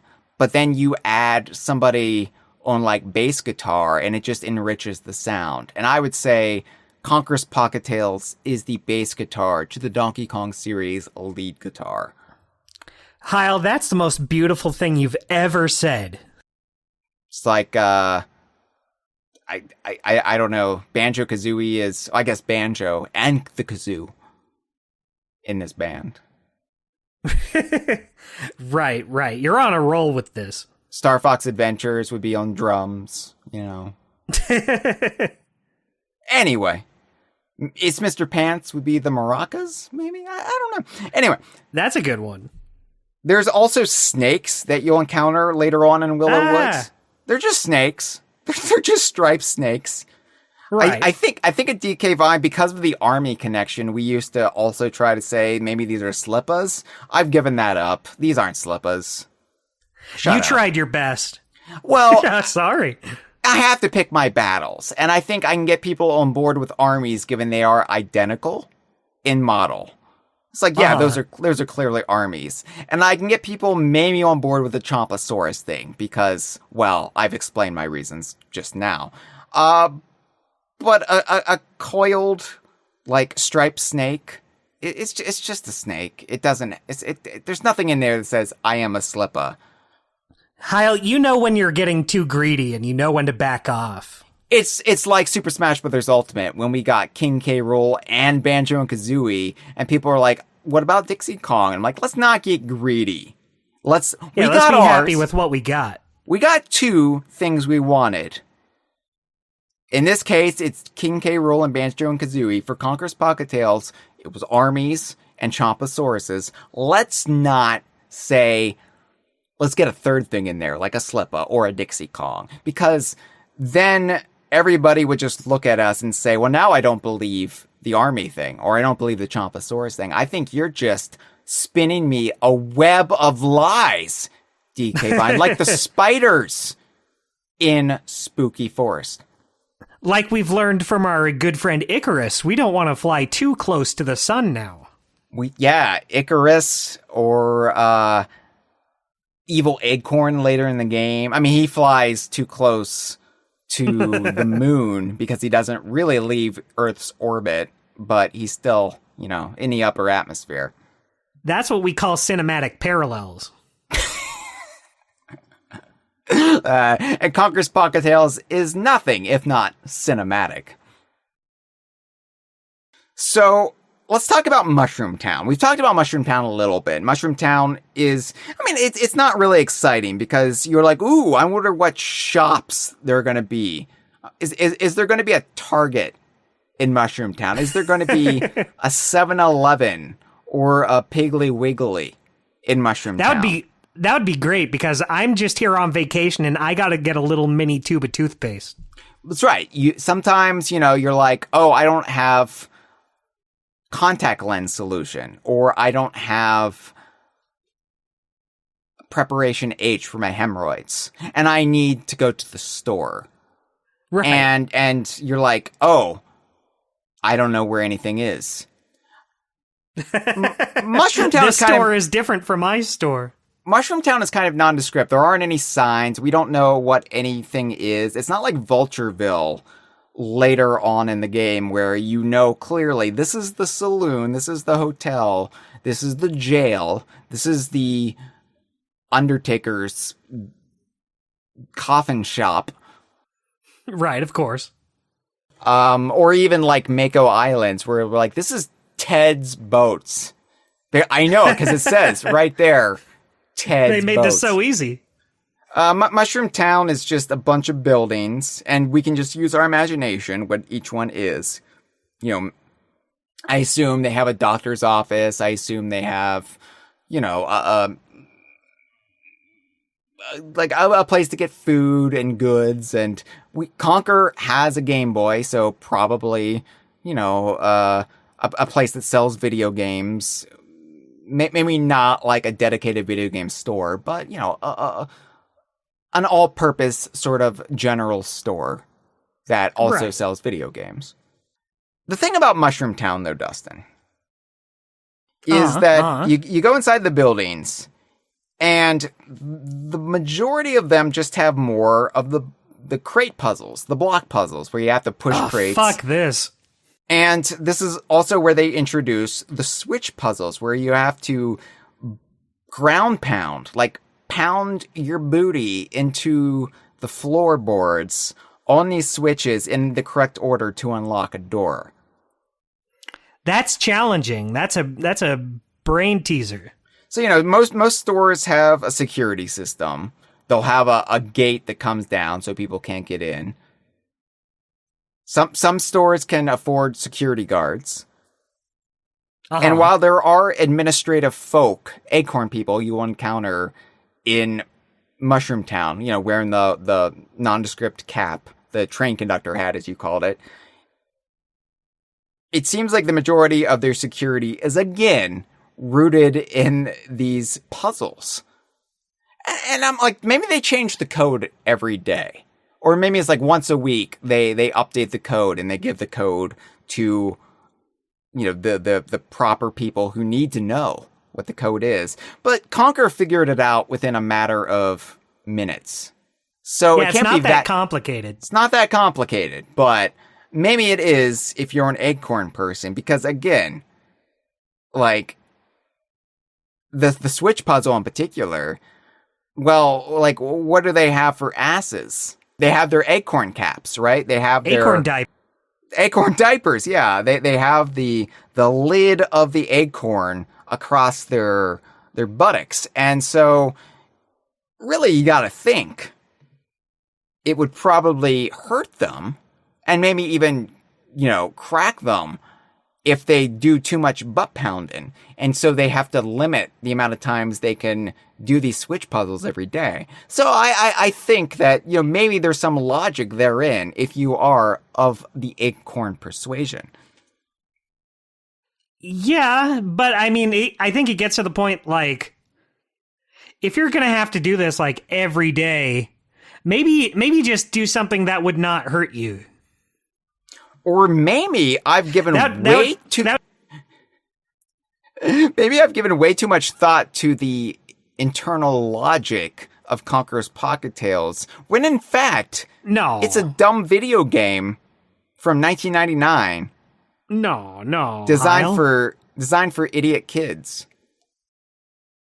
Well, that one's true. Children are idiots. I guess it would be the equivalent of being like, oh, I gotta turn off this security system by shoving needles into my ass. Here's the thing, though, Dustin, that excites me because I love body manipulation. I love having my body twisted. I love having my body cracked. I love having needles stuck in me. Not like heroin. I'm not saying I'm a junkie. I'm saying, like acupuncture. I like that kind of stuff excites me. I love, like, Rolf me, mommy. Rolfing That's so awesome. Rolfing is an extreme, like, chiropractic technique. Look it up. But, yeah, like, I'm all about, like, when I see a long flight of stairs and nobody's around, I will slide down it to crack my back. That's so rock and roll, Hyle. Yeah, I'm fucking metal, dude. What can I say? You said children are idiots, and that might be true, but children are also the future. And I feel like Conker's Pocket Tales set me on the course, set me on the proper path to go from idiot child to person who slides down a flight of stairs. That's the first step to becoming a true adult. So, why is Mushroom Town called Mushroom Town? Is it because the, like, dewiness of the soil leads to a lot of mushroom growth? Is there a warp pipe to the Mushroom Kingdom here as well? No. It's because it's because of the other major enemy in Willow Woods.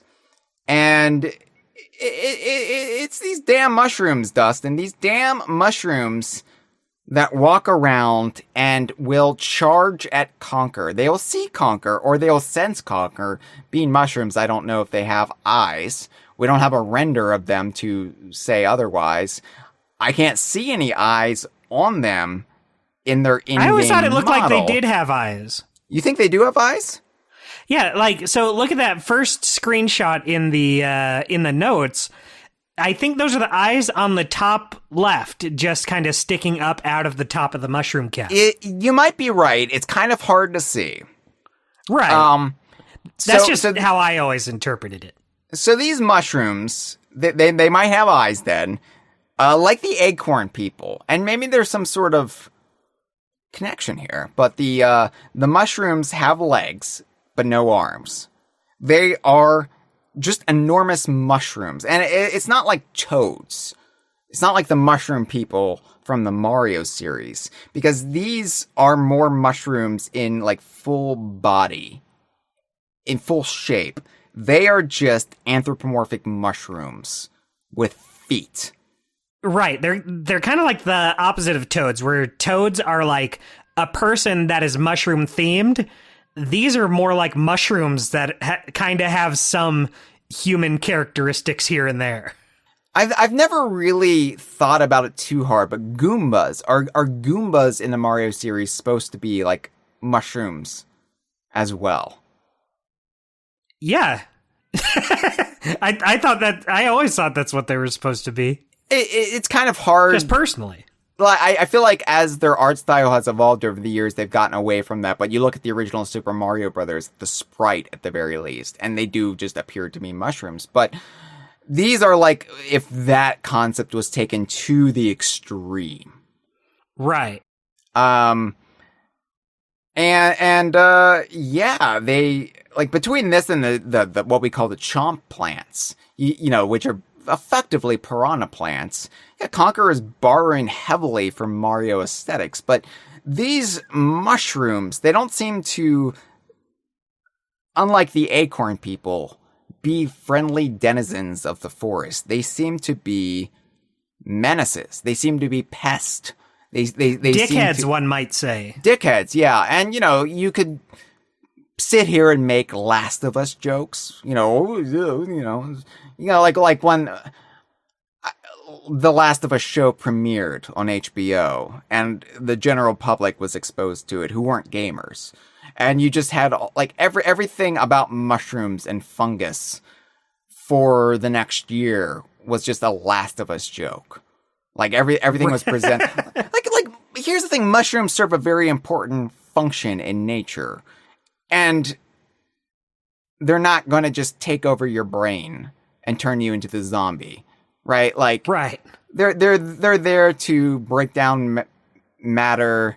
The fungal network in forest is this really heady thing, like, you know, that a lot of like new age spirituality is now being tied into, but there's also like scientific basis for like the fungal network is how, for example, trees might communicate with each other. Just really wild stuff. And so I don't like to just villainize mushrooms. I'm not about that. Right. They serve such an important vital function in nature, in our environment, in our ecosystems. And just because a popular video game and prestige drama on HBO have like brought forth the concept of, the cordyceps, is that it? Is that the fungus that like can take control of the ants in the rainforest? Maybe, possibly. Cool. I was hoping to you me, would know. mushrooms have a very important function of being on my pizza. You like mushrooms on your pizza, eh? Oh, I adore mushrooms on pizza. My top toppings on pizza: pepperoni, olives, and mushrooms. It's a texture thing for me. You know what's so weird is I hate mushrooms any other time. Like, if they're not on pizza, I do not eat them. I do not like them. But on pizza, I think they're the most delicious thing on the planet. I've tried to do the mushroom on pizza thing, and I just can't really get on board. I'm never like... I get it. Like, give me more of that. It's not like me and rice. It's not like me and a big bowl of unseasoned rice. Right, can't get enough of the stuff. Yeah, I'm like, I'm going to give mushrooms another shot. And then I'm like, nope, still not there. And at this point in my life, I don't know if I ever will be. But also, I'm a freak who hates food in general. So that's true. And I'll Nothing tell you personal, mushrooms. I'll tell you what my favorite pizza is, Dustin. You're going to hate me. Okay. Oh, no, it's fine. Go ahead and spit that nasty stuff. I love pineapple on pizza. You know what? I was having this exact conversation with my family not that long ago. Not about the Conker's Pocket Tail stuff, but about... Oh, that's a shame. I got really... Yeah. I was like, wow, Dustin's family is awesome. No, they're not that cool. But we were talking about pineapple on pizza. I don't personally like it, but I don't want to be one of those like assholes who has to let everyone know that I hate it. I don't even think my theory is that there's a lot of people who don't even really hate it. It's like this like very easy thing to say to like get immediate acceptance. It's like this, like, how do I break the ice? How do I make people like me? I'm going to bash pineapple on pizza. It's like coming after Comic Sans used to be. That's how everyone knows I'm one of them. Yeah, but it was like whenever like you would have people like, you know what I hate? Comic Sans. And just like, yeah, it's not a very professional font, but also I don't really care that much. Yeah, does it really bother you that? Is it such a nuisance on your life? For me, pineapple on pizza, it's this like sweet and savory combo. I get that's what I hear, yeah. And also, so I'm a vegan, and so I can only eat vegan cheese nowadays.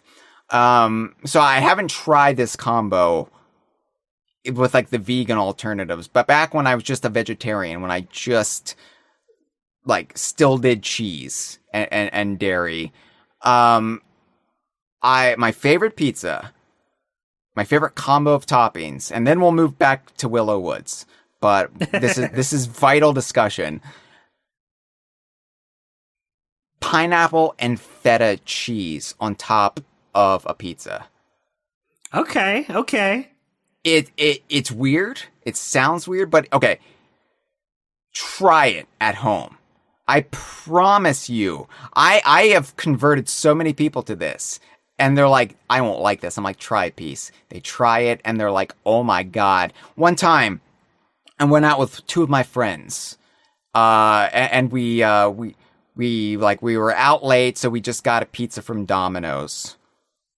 And we got one of their I guess like pan pizzas, or I don't even know like what the type is. It's a very specific. It comes in a black box. Like pan Domino's. pizzas. Pan pizzas. That's what I get from Domino's. It's actually a really good crust, and like you can make fun of Domino's all you want, but that crust is actually like far and away like the best thing they have.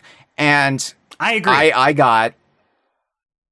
I was like, just trust me, get one of their pan pizzas with pineapple and feta, and they were like, all right, we'll try it.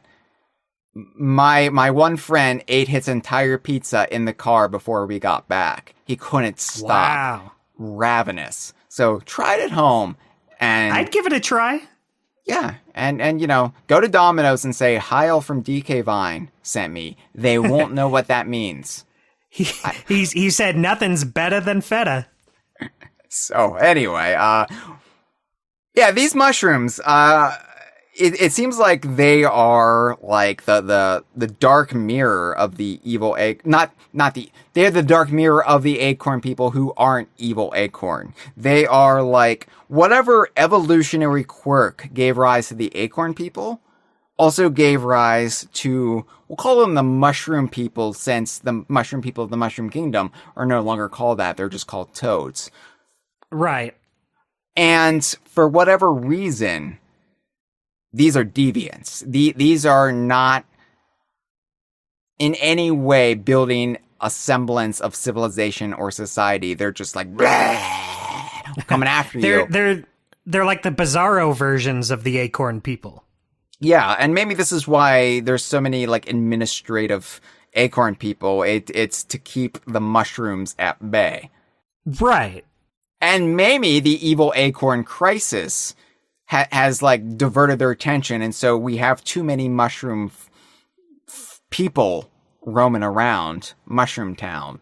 And like this is just painting a very bleak picture of Willow Woods for me, Dustin. Like I was like, if I had to live anywhere in Conker's neck of the woods, so to speak, it would probably be Willow Woods, because that seems like the most tranquil, the most easygoing area. Like there aren't any foul-mouthed dung beetles or adulterous bumblebee like royal families, or there aren't any fascist teddy bears running around. But you get attacked by so many things. Yeah, you know, no place is perfect, Hyle. There's a dark side to every place. That's true, but you should feel safe in your backyard. That's true. Like, home is home.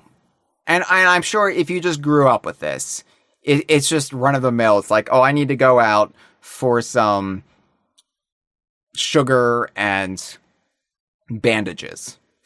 that's on my list today, because I'm bleeding, and also I need some something sweet. Right, I need to bake a cake later. So you go out and you're like, oh, I have to put down 6 mushrooms. I can't leave home without my slingshot, I guess. Anyway, within Mushroom Town, there are also, this is where Conker first encounters another common enemy in the game. And this is an enemy that must have been set off by Evil Acorn, like one of the few. Clockwork mice. Yeah. Boy, you're just making me realize how much I hate like every single baddie in this game. So the thing about Pocket Tales, for those who have never played it, the hit detection for enemies is kind of wonky. Yeah. And I don't know if it's just the like top down thing, or if it's just like utilizing things like the slingshot or like the ground pound, but yeah, it would be a lot more helpful if Conker could just punch things a lot more readily. Like give him a kick or something. Yeah. It's not great. I hate all of them. It was really weird when I realized these were clockwork mice, like little wind-up toys, and not even real mice. Because I'm like, that's right. Once you see it, it makes sense. That's such a weird detail, though. Like, you would think, given everything else, they could have just been mice. Yeah, it's not like Evil Acorn's, all his enemies are like toy-based or artificial. They're kind of outliers. The only thing I can think of, and I doubt this is the reason, but it makes sense to me. Diddy Kong Racing was still fresh in everybody's mind, and of course Conker befriended Pipsy in that game. And maybe they thought it would raise too many questions if you just had mice scurrying around attacking Conker, because you're like, oh, these mice just scurry around and gnaw on Conker. But what about Pipsy, who wears clothes and drives cars and flies planes? What is this, some sort of Pluto and Goofy situation? Of course, we would run into that quite a bit throughout the DKU, but right. At this point in time, maybe they just wanted to avoid the comparisons. Yeah. But yeah, I guess Evil Acorn just, I don't know, bought clockwork mice in bulk, or maybe he's like a toy maker, being the freak he is.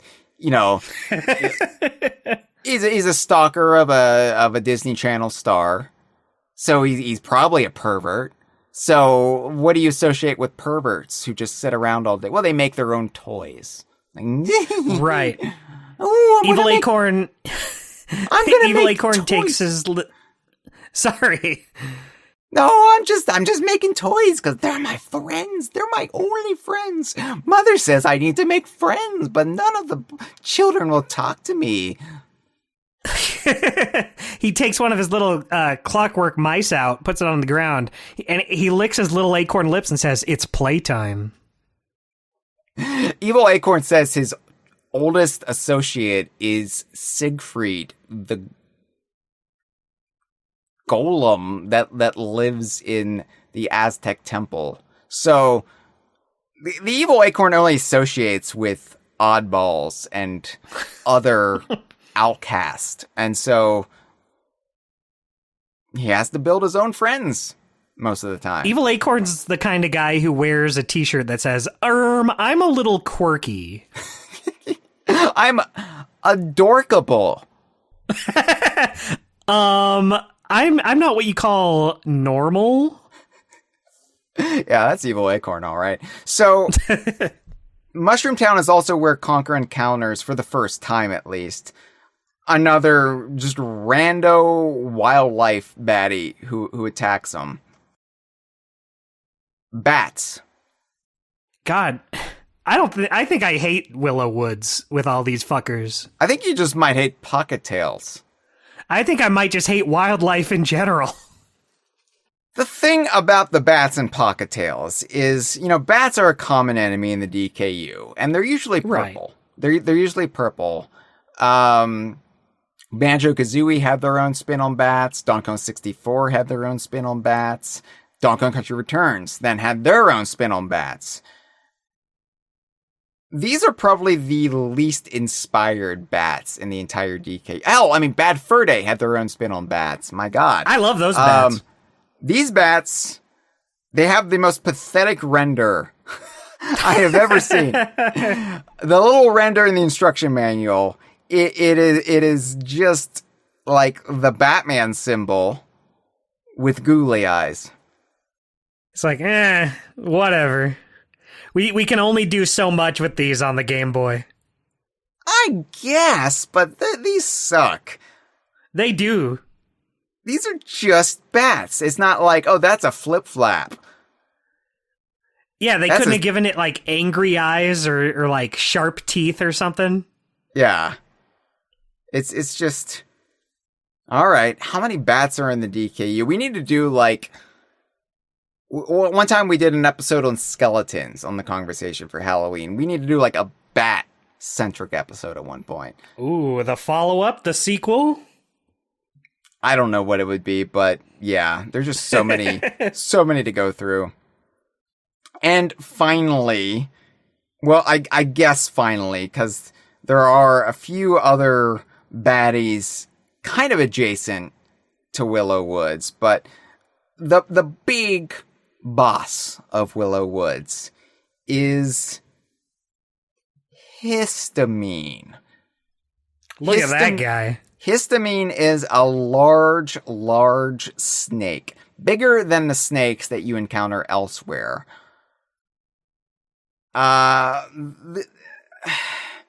This segmented... It looks like he's made of boulders or like Utz cheese balls. Oh, I hate those. You know what histamine reminds me of? What? Are the snakes from Snake Rattle and Roll. Oh, yeah, I can see that. They're kind of the same. Segmented with round parts. Segmented. So, like, in-game, histamine is like alternating between gray and orange snake pieces, I guess. Snake pieces. The interesting thing about histamine, and if there's any interesting thing about histamine other than his name, which is admittedly a top tier name in the DKU. Oh, of course.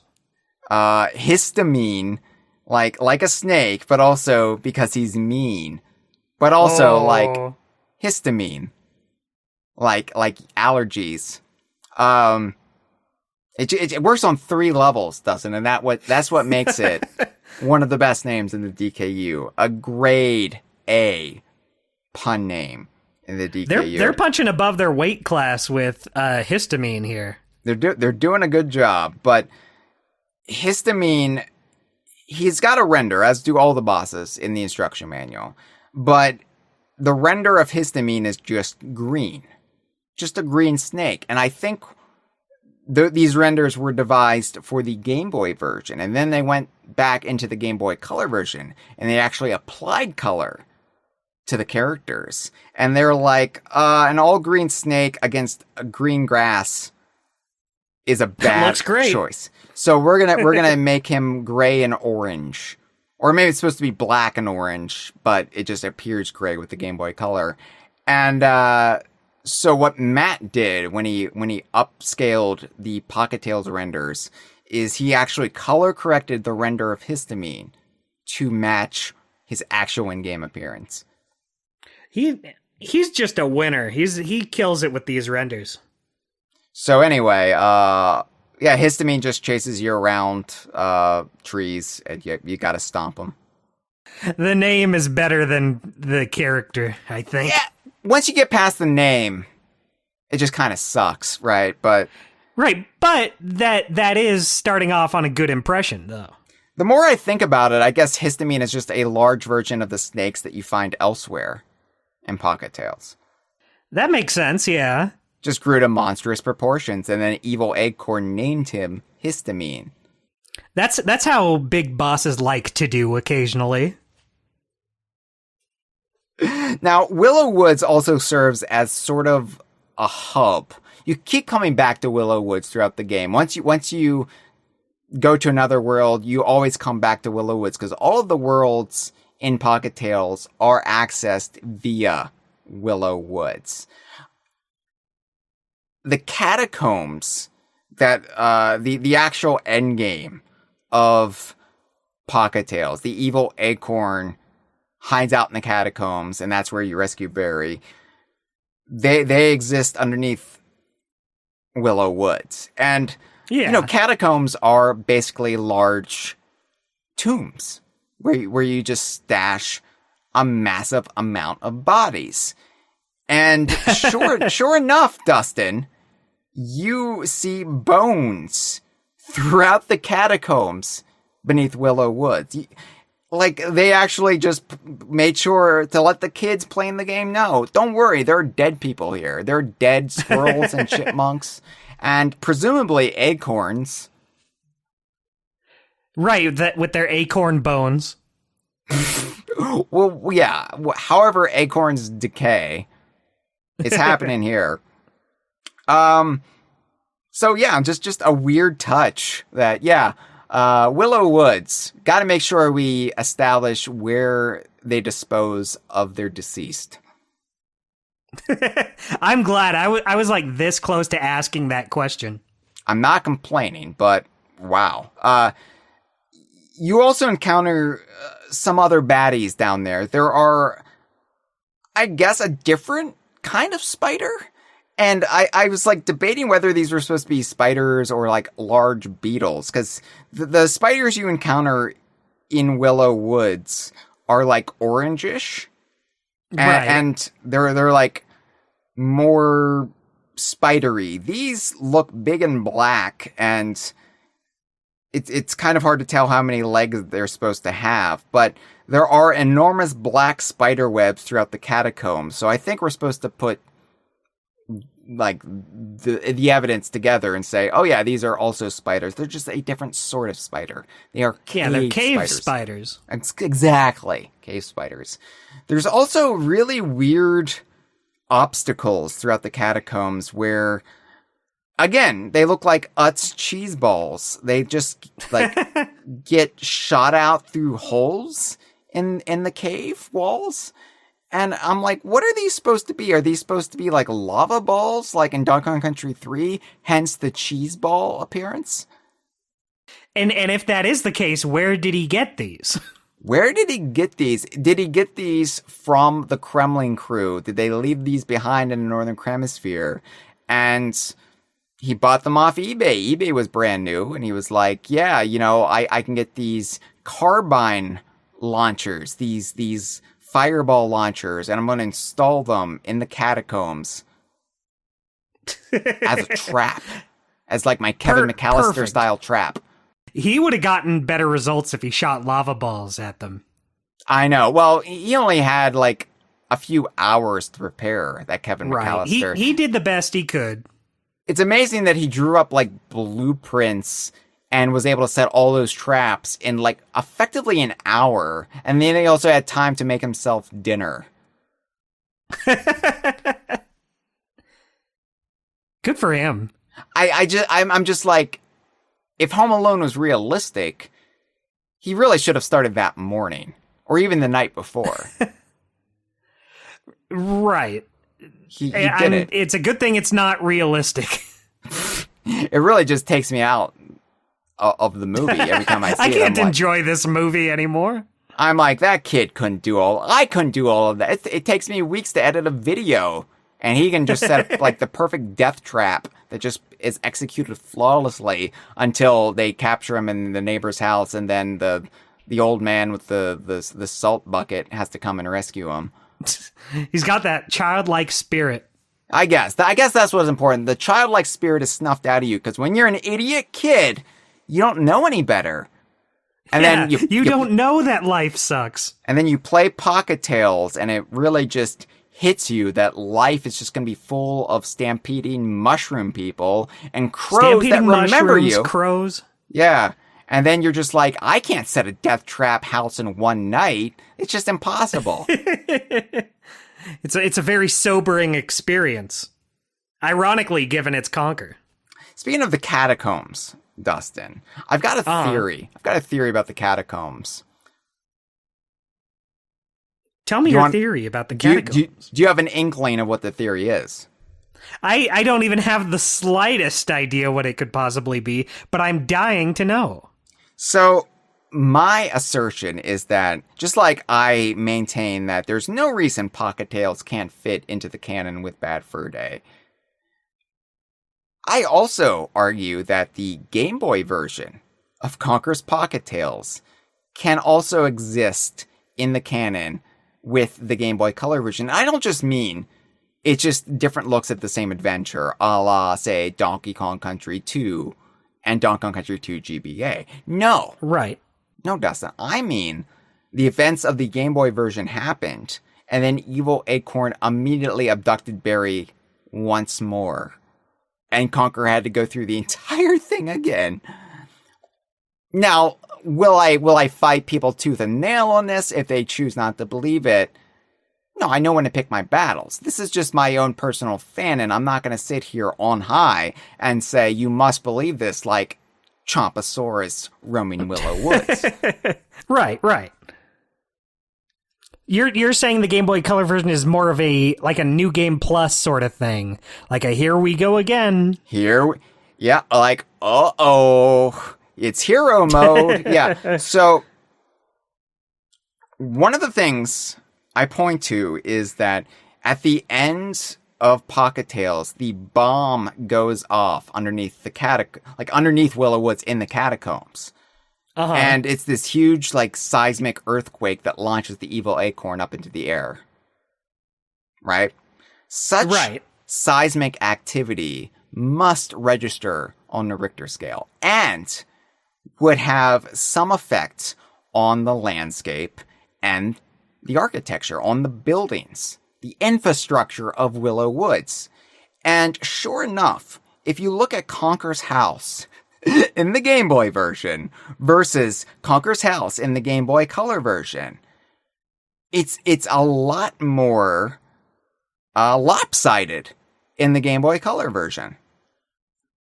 It is like an entirely different house.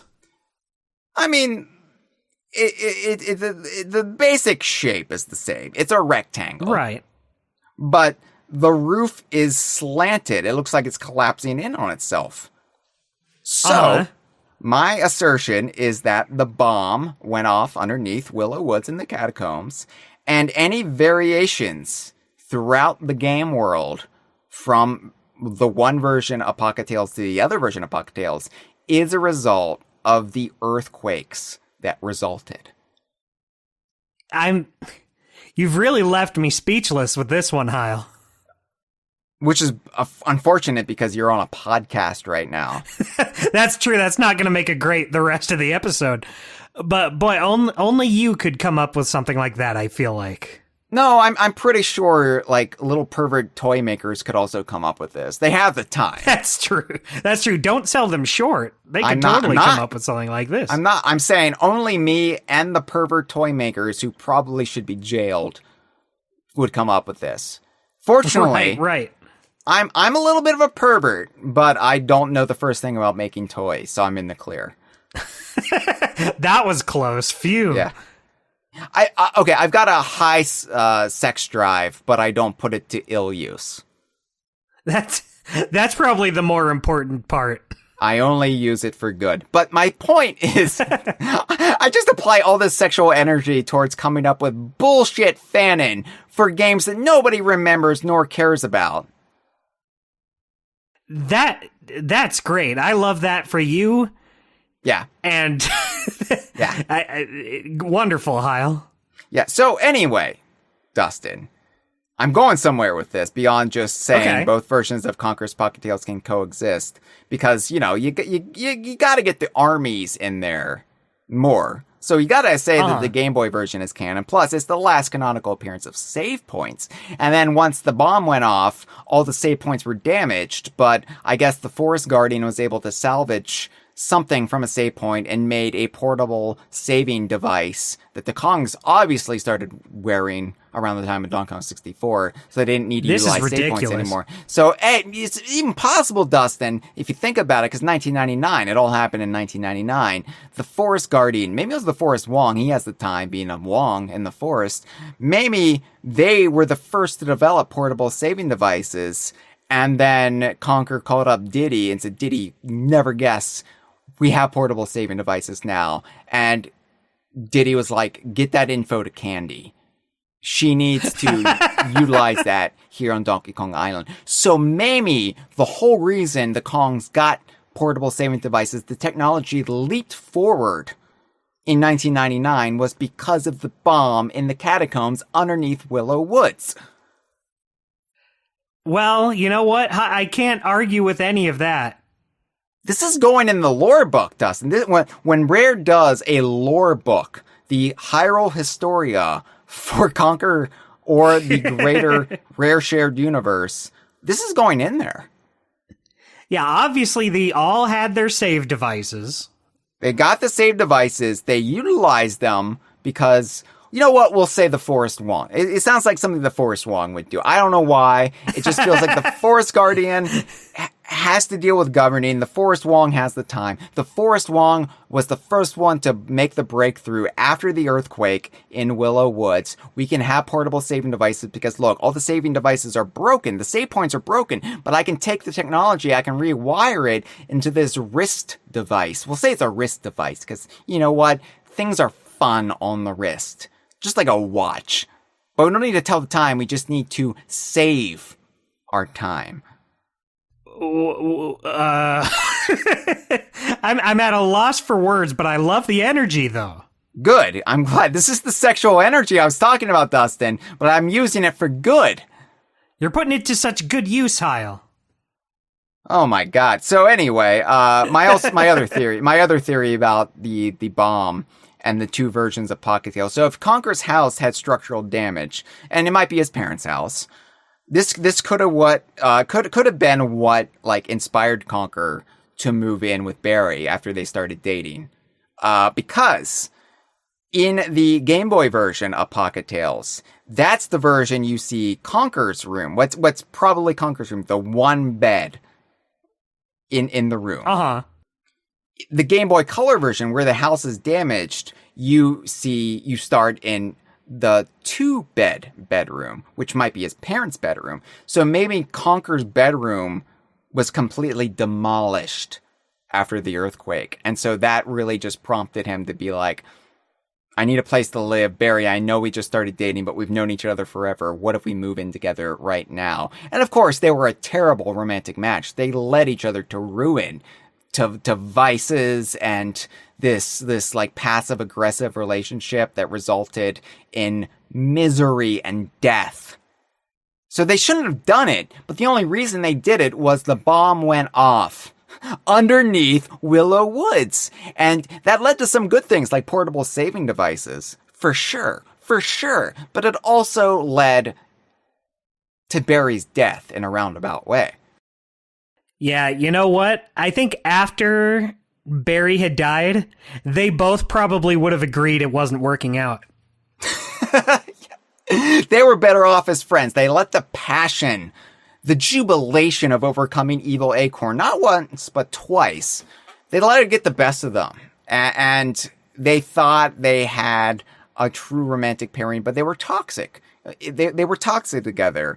And you know what? Some people are just better off as friends. And, you know, a healthy relationship, when it ends, if it ends, the healthy thing is to celebrate the time you had together and always cherish it. Always have that lingering love and respect for each other. But no, you're not meant to be together. And that's fine.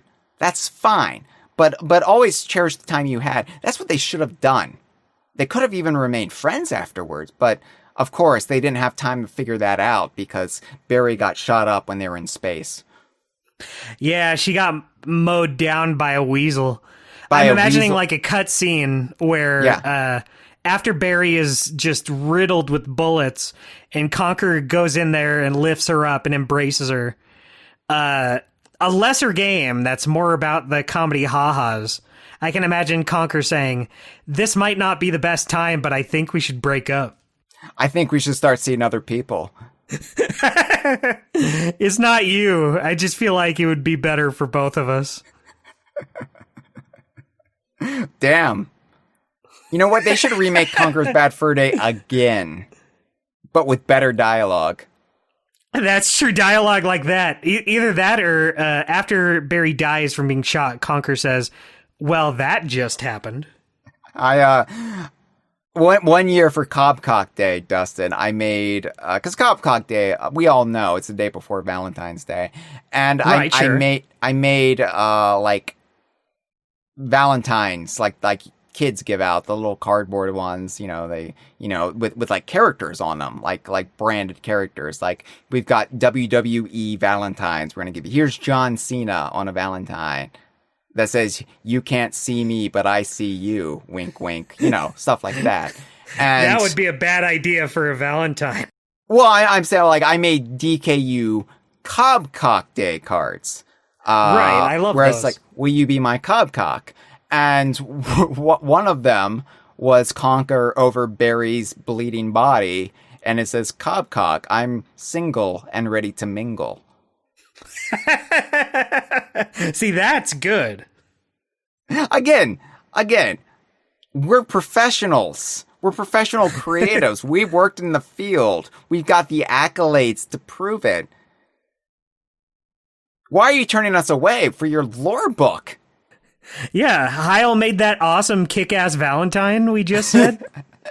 I mean, I'm sure I would have won an award for that if there was some sort of award for making made-up Valentines for a made-up holiday. I'm sure. Yeah, exactly. You would have been at least in the top 5. So really quick, Dustin, we're kind of winding down now, if you can't tell. We're starting to get to... I'm amazed we've talked about Willow Woods for as much as we've talked about it. Right, but we're getting a little case of the sillies. We're starting to lose our train of thought a little bit. You know, we already got through the pineapple and pizza discourse. Now we're talking about how people should employ us more. But right, I want to talk a little bit about how Willow Woods connects to both the other worlds of Pocket Tales and also the worlds of Bad Fur Day. Now, hear me out. The other worlds of Pocket Tales is all in the game, so I don't really need to linger on it too much. But later on, you swim in the river and through underwater tunnels in Mushroom Lake. Mushroom Lake is the lake next to Mushroom Town, if you don't see the connection. But... and it's called in-game Mushroom Lake. That isn't just me applying a fan and name to it. It's in there. It's in the text. But right, you have to swim through these underwater areas. And this is interesting because this is one of the only 2D sections in any Conker game. That's true. These are swimming. These are 2D swimming areas. And this is where you encounter underwater enemies, Dustin. You've got large fish. And I had to look because these sort of reminded me of the large fish from Donkey Kong Land. And I had to go looking, the fangfish. I had to go looking to make sure they didn't just reuse the model from Donkey Kong Land like they reused the model of armies from Donkey Kong Land. But they did not. These are actually original models of fish. They exercised restraint. They said we already made a new one. We already have 2 Donkey Kong enemies in the game, and one of them isn't not even a Donkey Kong enemy that exists yet. So we really need to show restraint because we could have made those slippas, but that would kind of complicate the lore of histamine. And maybe the Donkey Kong 64 team wants to do a large slippa. We don't know. We can't do it. Likewise, it would just be plain silly to have a fangfish. It would be absolutely ridiculous. Could you imagine a world such as that? But these fish are odd looking. I don't know if you've ever really examined them, but they've got weird faces. Well, it's hard to tell from this screenshot right here. Well, zoom in your screen, Dustin. Screen, enhance. So, like, when I say they're freaky looking, I don't mean they look like Seaman, right? They don't look like everybody's favorite Sega game, Seaman. That would be great, though. They just have, like, I don't know, vaguely human-like qualities in the facial region, and it upsets me. But, I don't know. I'm sorry. They're yellow and orange, and they're big, and you gotta avoid them, because they'll hurt you. Yeah, they are the classic colors of do not touch me, I will hurt you. Yeah, orange means danger. Stay away. Just cheese balls? By Utz? You'll choke! Get those out of my throat, please. Also, there are schools of fish that you also have to avoid. Just little fish that swim in a school. Yeah, they're also there. So yeah, like swimming through Mushroom Lake, that takes you out to sea to the Mako Islands, which are just like offshore islets off the landmass that Willow Woods exist on. Cloth Swamp You reach that by going through Spooky Forest. And then the Aztec Temple, that is reached through a tunnel extension of the catacombs. But you need 2 keys to unlock the Aztec Temple, and these are called Aztec keys. Very important piece of the lore. The evil acorn... Just so you know, these aren't regular keys. The evil acorn frequently traipses about the Aztec Temple because, of course, he's friends with Siegfried. So he has both keys. And so he's given them to Conker and the Swamp Fiend for protection. And so you have to beat Conker in Mako Islands. You have to beat the Swamp Fiend in Claw Swamp. And then you got the keys. Now, to get to Vultureville, which is actually the second world of the game, you have to go through the old barn, Dustin. The old barn. And the old barn. The old barn! Because the old barn is such an important locale, it's actually on the map of Willow Woods. There's an in-game map. We actually are using a piece of that for the key art of this episode on YouTube and SoundCloud. That is what you're seeing there. It's the in-game map of Willow Woods that you can look in various domiciles, various cottages throughout Willow Woods. And the most important areas of Willow Woods are labeled on the map. And that includes home, which is Conker's house. And I don't know why everybody else has Conker's house labeled as home on the map of Willow Woods. I assume the labels are for our own edification, our own out-of-universe knowledge. They're not actually labeled on the map itself. But then again, there are signposts throughout Willow Woods that are also labeled home. And I guess the signpost would be in universe, so why does everybody just call Conker's home home, and they don't call their own homes home? Right, they just know it's the most important of the homes. Yeah, why does like the universe revolve around Conker at this point in time? He's not king of the Panther Kingdom yet. Right, well, he is the only one doing anything. He's the one having this adventure. What are they gonna, like, none of these acorn people are on little quests. You say nobody else is doing anything. I just told you the Forest Wong devised the portable saving technology that Candy Kong then gives to the Kongs in Donkey Kong 64. Yeah, that's true, but Conker's finding birthday presents. That's true. He's finding his own birthday and his invitations. The evil acorn also that's true. Stole the invitations that Conker gave to his party guest. And why did the party guest have the invitations on them when they showed up to the party? Anyway, I guess Mamie, it's labeled home. It's like it's a home. Yeah, nobody's maybe home. If you had seen other homes on the map, they also just would have been labeled home.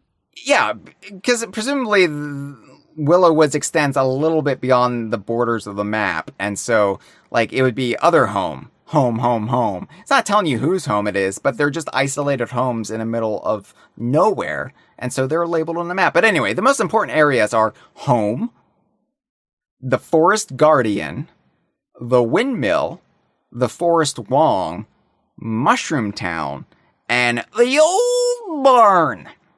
What's weird about the old barn, and you can't really say it normally. You have to say it in that old-timey voice, because the old barn takes you to Vultureville, where you exit the old barn, and then you're in Vultureville, the kind of Old West saloon town. And we've always wondered at DK Vine, how does the old barn get you from Willow Woods to Vultureville? Yeah, usually if I go inside of a barn, old or not, usually the only place I go is to the inside of the barn.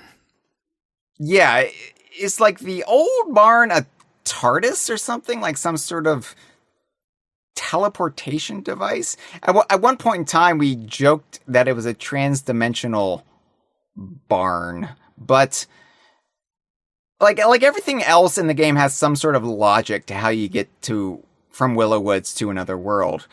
The old barn is not one of them, and the only thing I can think of that makes the bit, like the least amount of sense, but still sense, is there's like an underground tunnel leading from Willow Woods to Vultureville, the barns are connected for some reason. Like, you don't see it on screen, but there's like one of the dirt patches you can burrow down into that leads to Vultureville. Yeah, it's like in Banjo-Tooie, after you go through the digger tunnels for the first time, like you fight Klungo, then you don't have to actually go through the digger tunnels again.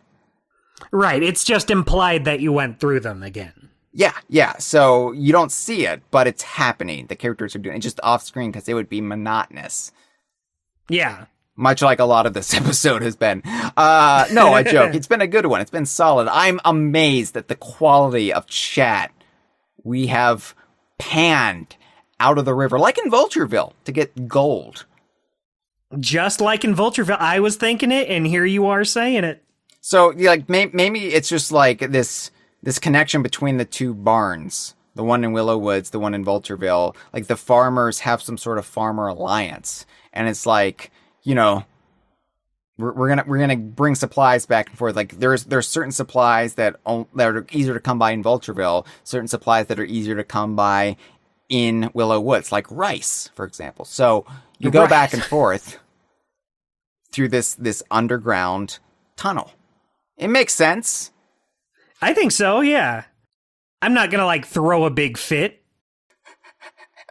Why would you throw a fit about Pocket Tales? There's no reason to throw any fit about this game, other than some of the... except for all the times I did. Well, all the enemies are kind of annoying, yeah. But think about all the good it's brought us, like a lore explanation for portable saving devices. Right, and the rice that we just talked about, don't forget that. The rice, the most important part of Conker's Pocket Tales. So important, there's no rice in the game at all. It's not even a factor. It's all pretty self-explanatory if you play Pocket Tales, which I realize most people haven't, right? But the bigger question, where does Willow Woods fit in the Rare Archipelago itself? And specifically, the Panther Kingdom. Ooh. Now, we've always argued that Willow Woods and the Panther Kingdom share the same landmass. There's no reason to believe they don't. Now, Conker is unique. Relatively unique. If you want to include Platonic. Like if you're going outwards in the bubbles of canonicity. Like the bubbles of canonicity I refer to as like, there is Nintendo's DKU canon, which is Donkey Kong. And maybe it expands outwards to at least acknowledge Banjo-Kazooie exists in the same world. A little bit. Part of the time, right? And then you've got the rare bubble of canonicity, which still incorporates Donkey Kong, even though they can't really talk about it some of the time.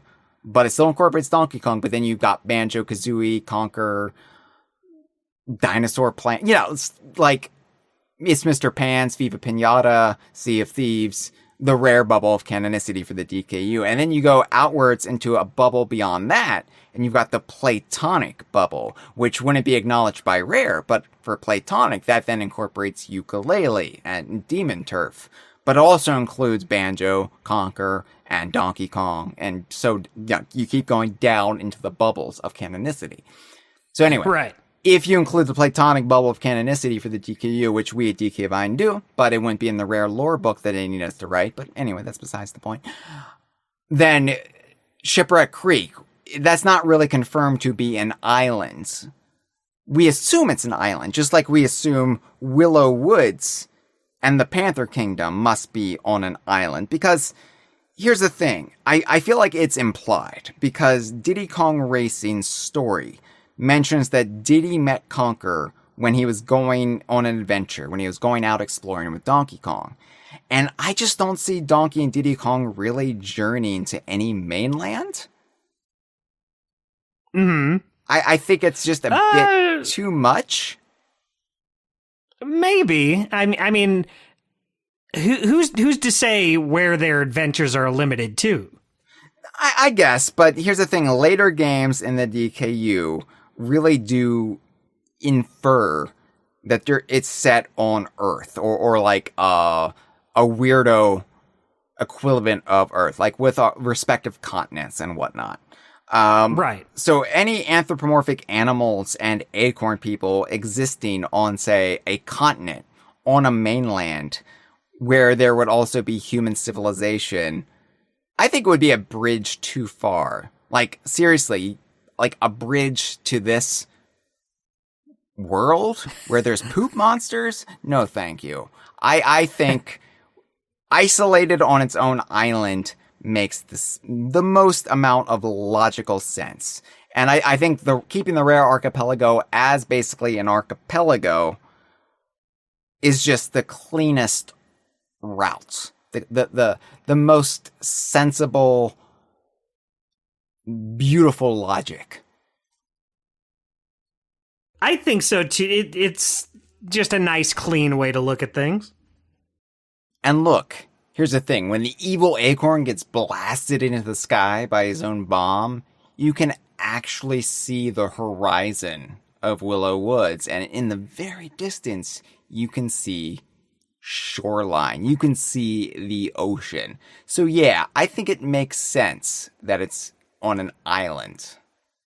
If it is an island, I would say it's probably the most northern in the recognized rare archipelago. Like this is ignoring things like the North Seas, in which the nomads sail from.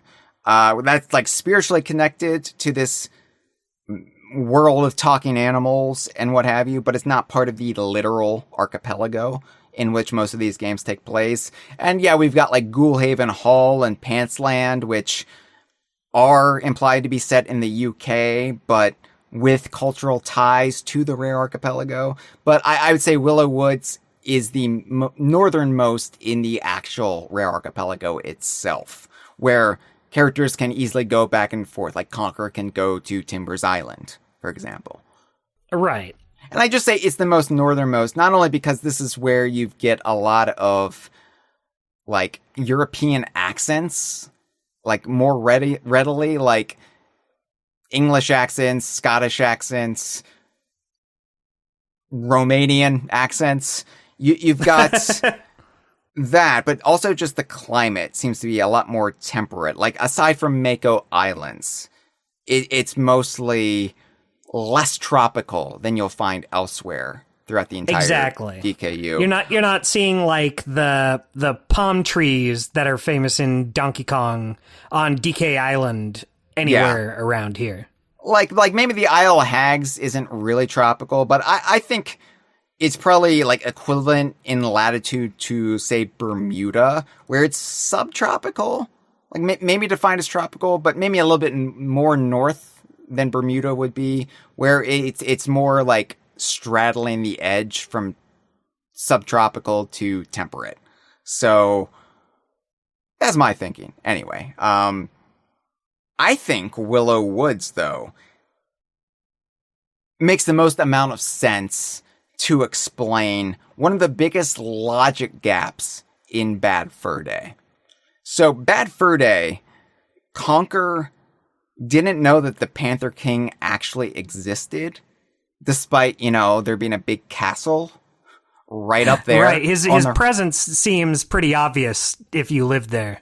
And, Conker becomes king of the Panther Kingdom at the end of the game. And we know Conker's other bad day or other, whatever else, the purported, the planned sequel, not purported, but we know it was planned at one point, or at least right. What Chris Seaver wanted to do, the sequel for Conker, was going to directly follow up on, like, Conker is, like, pissed away the money in the treasury and he's been jailed. And so there was, like, this active government of the Panther Kingdom, but the Panther King is thought to be a legend or like this unseen figure. And that just I was like, well, that doesn't really make a lot of sense. Like, I guess nobody knows who the king is, but then why does it really matter that Conker has to take the throne? I don't know. Yeah. But the logic kind of breaks down a little in Conker's Bad Fur Day. Yeah, compared to the airtight logic of Conker's Pocket Tales. Exactly, these acorn people. I think, like, living outside of the Panther Kingdom, like, the Panther Kingdom does not encompass the entirety of this island landmass. I think Willow Woods, it's its own governed area that falls outside of the realm of the Panther Kingdom, governed by the Forest Guardian. And I think that makes sense. We know the Panther King has lived for centuries. He's somehow gained some sense of immortality, but he's become a doddering idiot, being so long-lived, where his biggest concern is the table that he puts his milk on. doesn't have a leg, and the professor convinces him to use a squirrel for the leg, and the Panther King is like, yes, this is brilliant. So the Panther King is basically, he just kind of kept as this, like, senile old fool that the professor, who is implied was the Weasel King before him, is, like, manipulating, and of course eventually kills. But in the absence of any stable leadership, the realm of the Panther Kingdom has shrunk dramatically to where it just is confined to where we see in Bad Fur Day. And maybe Willow Woods was at one time under the realm of the Panther King and the Weasel King before the kingdom itself. But in, like, the century since the Milk Wars, it has been left to its own devices, and so the Acorn people rose up and took charge of all the lands seen in Pocket Tales. And I think that actually is a neat and tidy explanation for why Conker isn't really sure that there is a Panther King. He thought it was just a myth, a legend. It's something his parents would tell him to go to sleep. His parents that he lived with until the earthquake. See, there it is. Now, if we examine the area that Bad Fur Day starts out in, that little, like, vegetable patch that Birdie is located in, and, you know, you got to go up and get past the gargoyle, and there's that patch of grass with all the sunflowers dancing around. Right. Like the little sunflowers, not the big sunflower with the breast, but the little sunflowers. Right, the little ones that just kind of bob around. Yeah, so those sunflowers, if you actually look at the Conker's Pocket Tale box art, those sunflowers are on the box art. And yes, that is a repurposed render. No fucking way. Fucking way! Now, that render is, of course, repurposed from 12 Tales. And so those sunflowers are just a cheeky nod to 12 Tales. Right. But that render, its only use was in Pocket Tales. 12 Tales never happened. 12 Tales is not canon. Ergo, Dustin, the implication is these sunflowers also exist in Willow Woods. And so they go up into the area of the Panther Kingdom. And yes, I assume that the big-breasted sunflower is just an offshoot, just like the Chomposaurus that roams Willow Woods is an offshoot of the Donkey Kong Island version, or the Juicy Jungle version, I guess, of Chomposaurus. So too are the big-breasted sunflowers just an offshoot of the Willow Woods sunflowers. Right. A wildlife that kind of mutates into its own thing over time. Right. Boy, I hate Conker's bony skeleton hands in this render. Yeah, there's a reason. We've talked about them before. We did it. The Deal of the Art episode on Conker, we talked about how they realized we got to put gloves on this guy because he fucking sucks without them. Get these hands out of here. They look like he's wearing, like, latex gloves. Like, not like cartoon character gloves, not like Mickey Mouse gloves. He looks like he's like doing the dishes, or he's like cleaning a crime scene or something. Right. Yeah, anyway, so yeah, I think the sunflowers imply that where Conker woke up at the beginning of Bad Fur Day, that is actually like the middle ground between Willow Woods and the Panther Kingdom proper, because Here's what pushes it over the line for me, and it's another Conker game that very few people have played. And I think fewer people have played this one than even Pocket Tales, but more people have played this than Young Conker. Conker's Big Reunion. The actual Conker sequel that took place a decade after Bad Fur Day within Project Spark itself. Now, we only got one installment of this before it was scuttled, before Project Spark itself was taken out back and shot like Conker's girlfriend, but it's still canon. Part 1 is still like rock solid, no pun intended, Conker canon, and it just left to our own devices how the story ended. We can create the ending to Big Reunion within Project Spark itself. Right. You just have to do the work. And of course, that is choose your own adventure. Like, only the first installment of Big Reunion is universal canon. Any other installment you make within Project Spark, that is your personal canon. I liken it, Dustin. I liken it to, remember Pogs? Oh, do I remember Pogs, Hyle? Does this Wile E. Coyote Slammer say anything to you? Gotta love the Slammers. The Slammers were basically the pinnacle of any Pog collection, because it was like, oh yeah, you like Pogs? Well, I got this big plastic Pog right here. Yeah, so fuck you. Yeah, so, of course, Pog and Donkey Kong, no stranger to each other. There is a Donkey Kong Country Pog pitching game released in 1995, and I often use Pog in the way of analogies for the Donkey Kong universe because I just know how to speak the language that the kids will understand. The TikTok generation, everyone's gonna know what a Pog is. Pogs are coming back any day now. Just like vinyl came back, just like cassette tapes came back. Sooner than later, Pogs are going to make a return. And who's going to be ahead of the curve? Who's going to be hip again? It's going to be me, the guy who does Pog analogies on his Donkey Kong podcast. So anyway. That's true. Everyone's going to be coming to you for all the hip new things. Anyway, Dustin, there is a canonical Pog collection. And when I say Pog, I don't just mean milk caps. I mean milk caps approved by the World Pog Federation. Very important.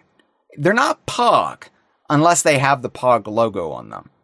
Right, otherwise, these are canonical Pogs. Canonical Pogs, yes. They are a tier above all other milk caps. So people say, oh yeah, I got Donkey Kong Pogs from Nintendo Power. And I'm like, well, guess what? Those aren't Pogs. The only official Donkey Kong Pogs are in the Donkey Kong Country Pog pitching game, released by Milton Bradley and approved by the World Pog Federation.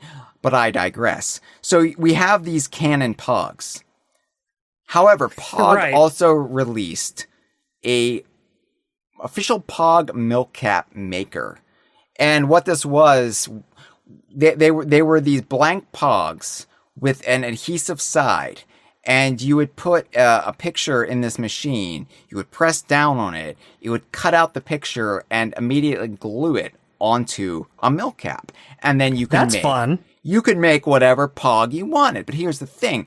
Anybody building a Pog collection wouldn't have to worry about every single Pog made with the milk cap maker, because those Pogs are only canon to your own personal Pog collection. You can augment your Pog collection all you want with those Pogs, but to another person, that is not an official Pog. That is just nonsense. And I liken the Pog milk cap maker to Conker's Big Reunion, episodes 2 onwards. You can make your own episodes to Big Reunion, but only that first episode is like a World Pog Federation Pog, if you catch my meaning. I'm glad you spelled it out for me. I'm incredibly stupid and didn't understand until you put it in those terms, and now I feel like an expert. Now I'm speaking your language, the language of Pog. Yeah, exactly. Now I know. So anyway, Big Reunion Episode 1 is definitely canon. And Big Reunion, I love Big Reunion. All right, I think Big Reunion is talking about like punching above its weight class. I think Big Reunion really did a great job with revisiting the world of Conker in a way that didn't feel cheap, in a way that felt true to the character and where he should have been a decade after Bad Fur Day.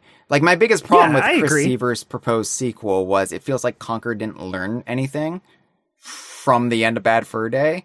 And I'm like, he should have grown as a character. Like, I understand this is just a vehicle for movie parodies and poopy jokes, but as somebody who actually wants to be invested in the character of Conker, I think it's important that he learn a big moral lesson from what happened there. And he was kind of there in Big Reunion. So I really love Big Reunion, but Big Reunion actually established the location of the Cock and Plucker, Conker's favorite tavern, Conker's favorite pub. That's true, it did. The Cock and Plucker was established to take place in this wooded area that seems to be the literal middle ground between where Conker and Barry lived and where the Panther Kingdom of Bad Fur Day is, where Conker woke up in, next to Birdie's vegetable patch. And, right. Big Reunion was even rated teen by the ESRB. So it's literally and metaphorically a middle ground between the E-rated Willow Woods and the M-rated Panther Kingdom. So they thought of everything. This is the area that Conker would trek to from his home in Willow Woods to go to the pub, to go to the Cock and Plucker every night. And when he got so piss-ass drunk that he stumbled into the Panther Kingdom, he went too far. And that naughty and nice sign? Oh, I know it. Yeah. The naughty is referring to the Panther Kingdom. The nice is referring to where Conker came from, Willow Woods. Oh my God, it's all fitting together like a perfect little puzzle. Yeah, so wrapping up our thoughts, Dustin, because God, we had some thoughts on Willow Woods. I surprise even myself sometimes. I think we're not going to have much to talk about. I said to you, Dustin, the good thing is it's about Willow Woods, the first world of Pocket Tales. So, it'll be a breezy episode. We'll be done in 90 minutes. It's my famous pitch to all my co-hosts. This will be an easy one. That's how you get them on board. And then you pull the rug out from under their beautiful little tootsies. Yeah, and then I use my rice-fueled sexual energy. And I really start diving into it. And I surprise myself. I'm like, wait a second. The save points were broken. Portable saving technology. We saw how it happened. Forrest Wong. And I'm like, I never thought about it in those terms. Hot damn, the DKU is perfect. There are no flaws.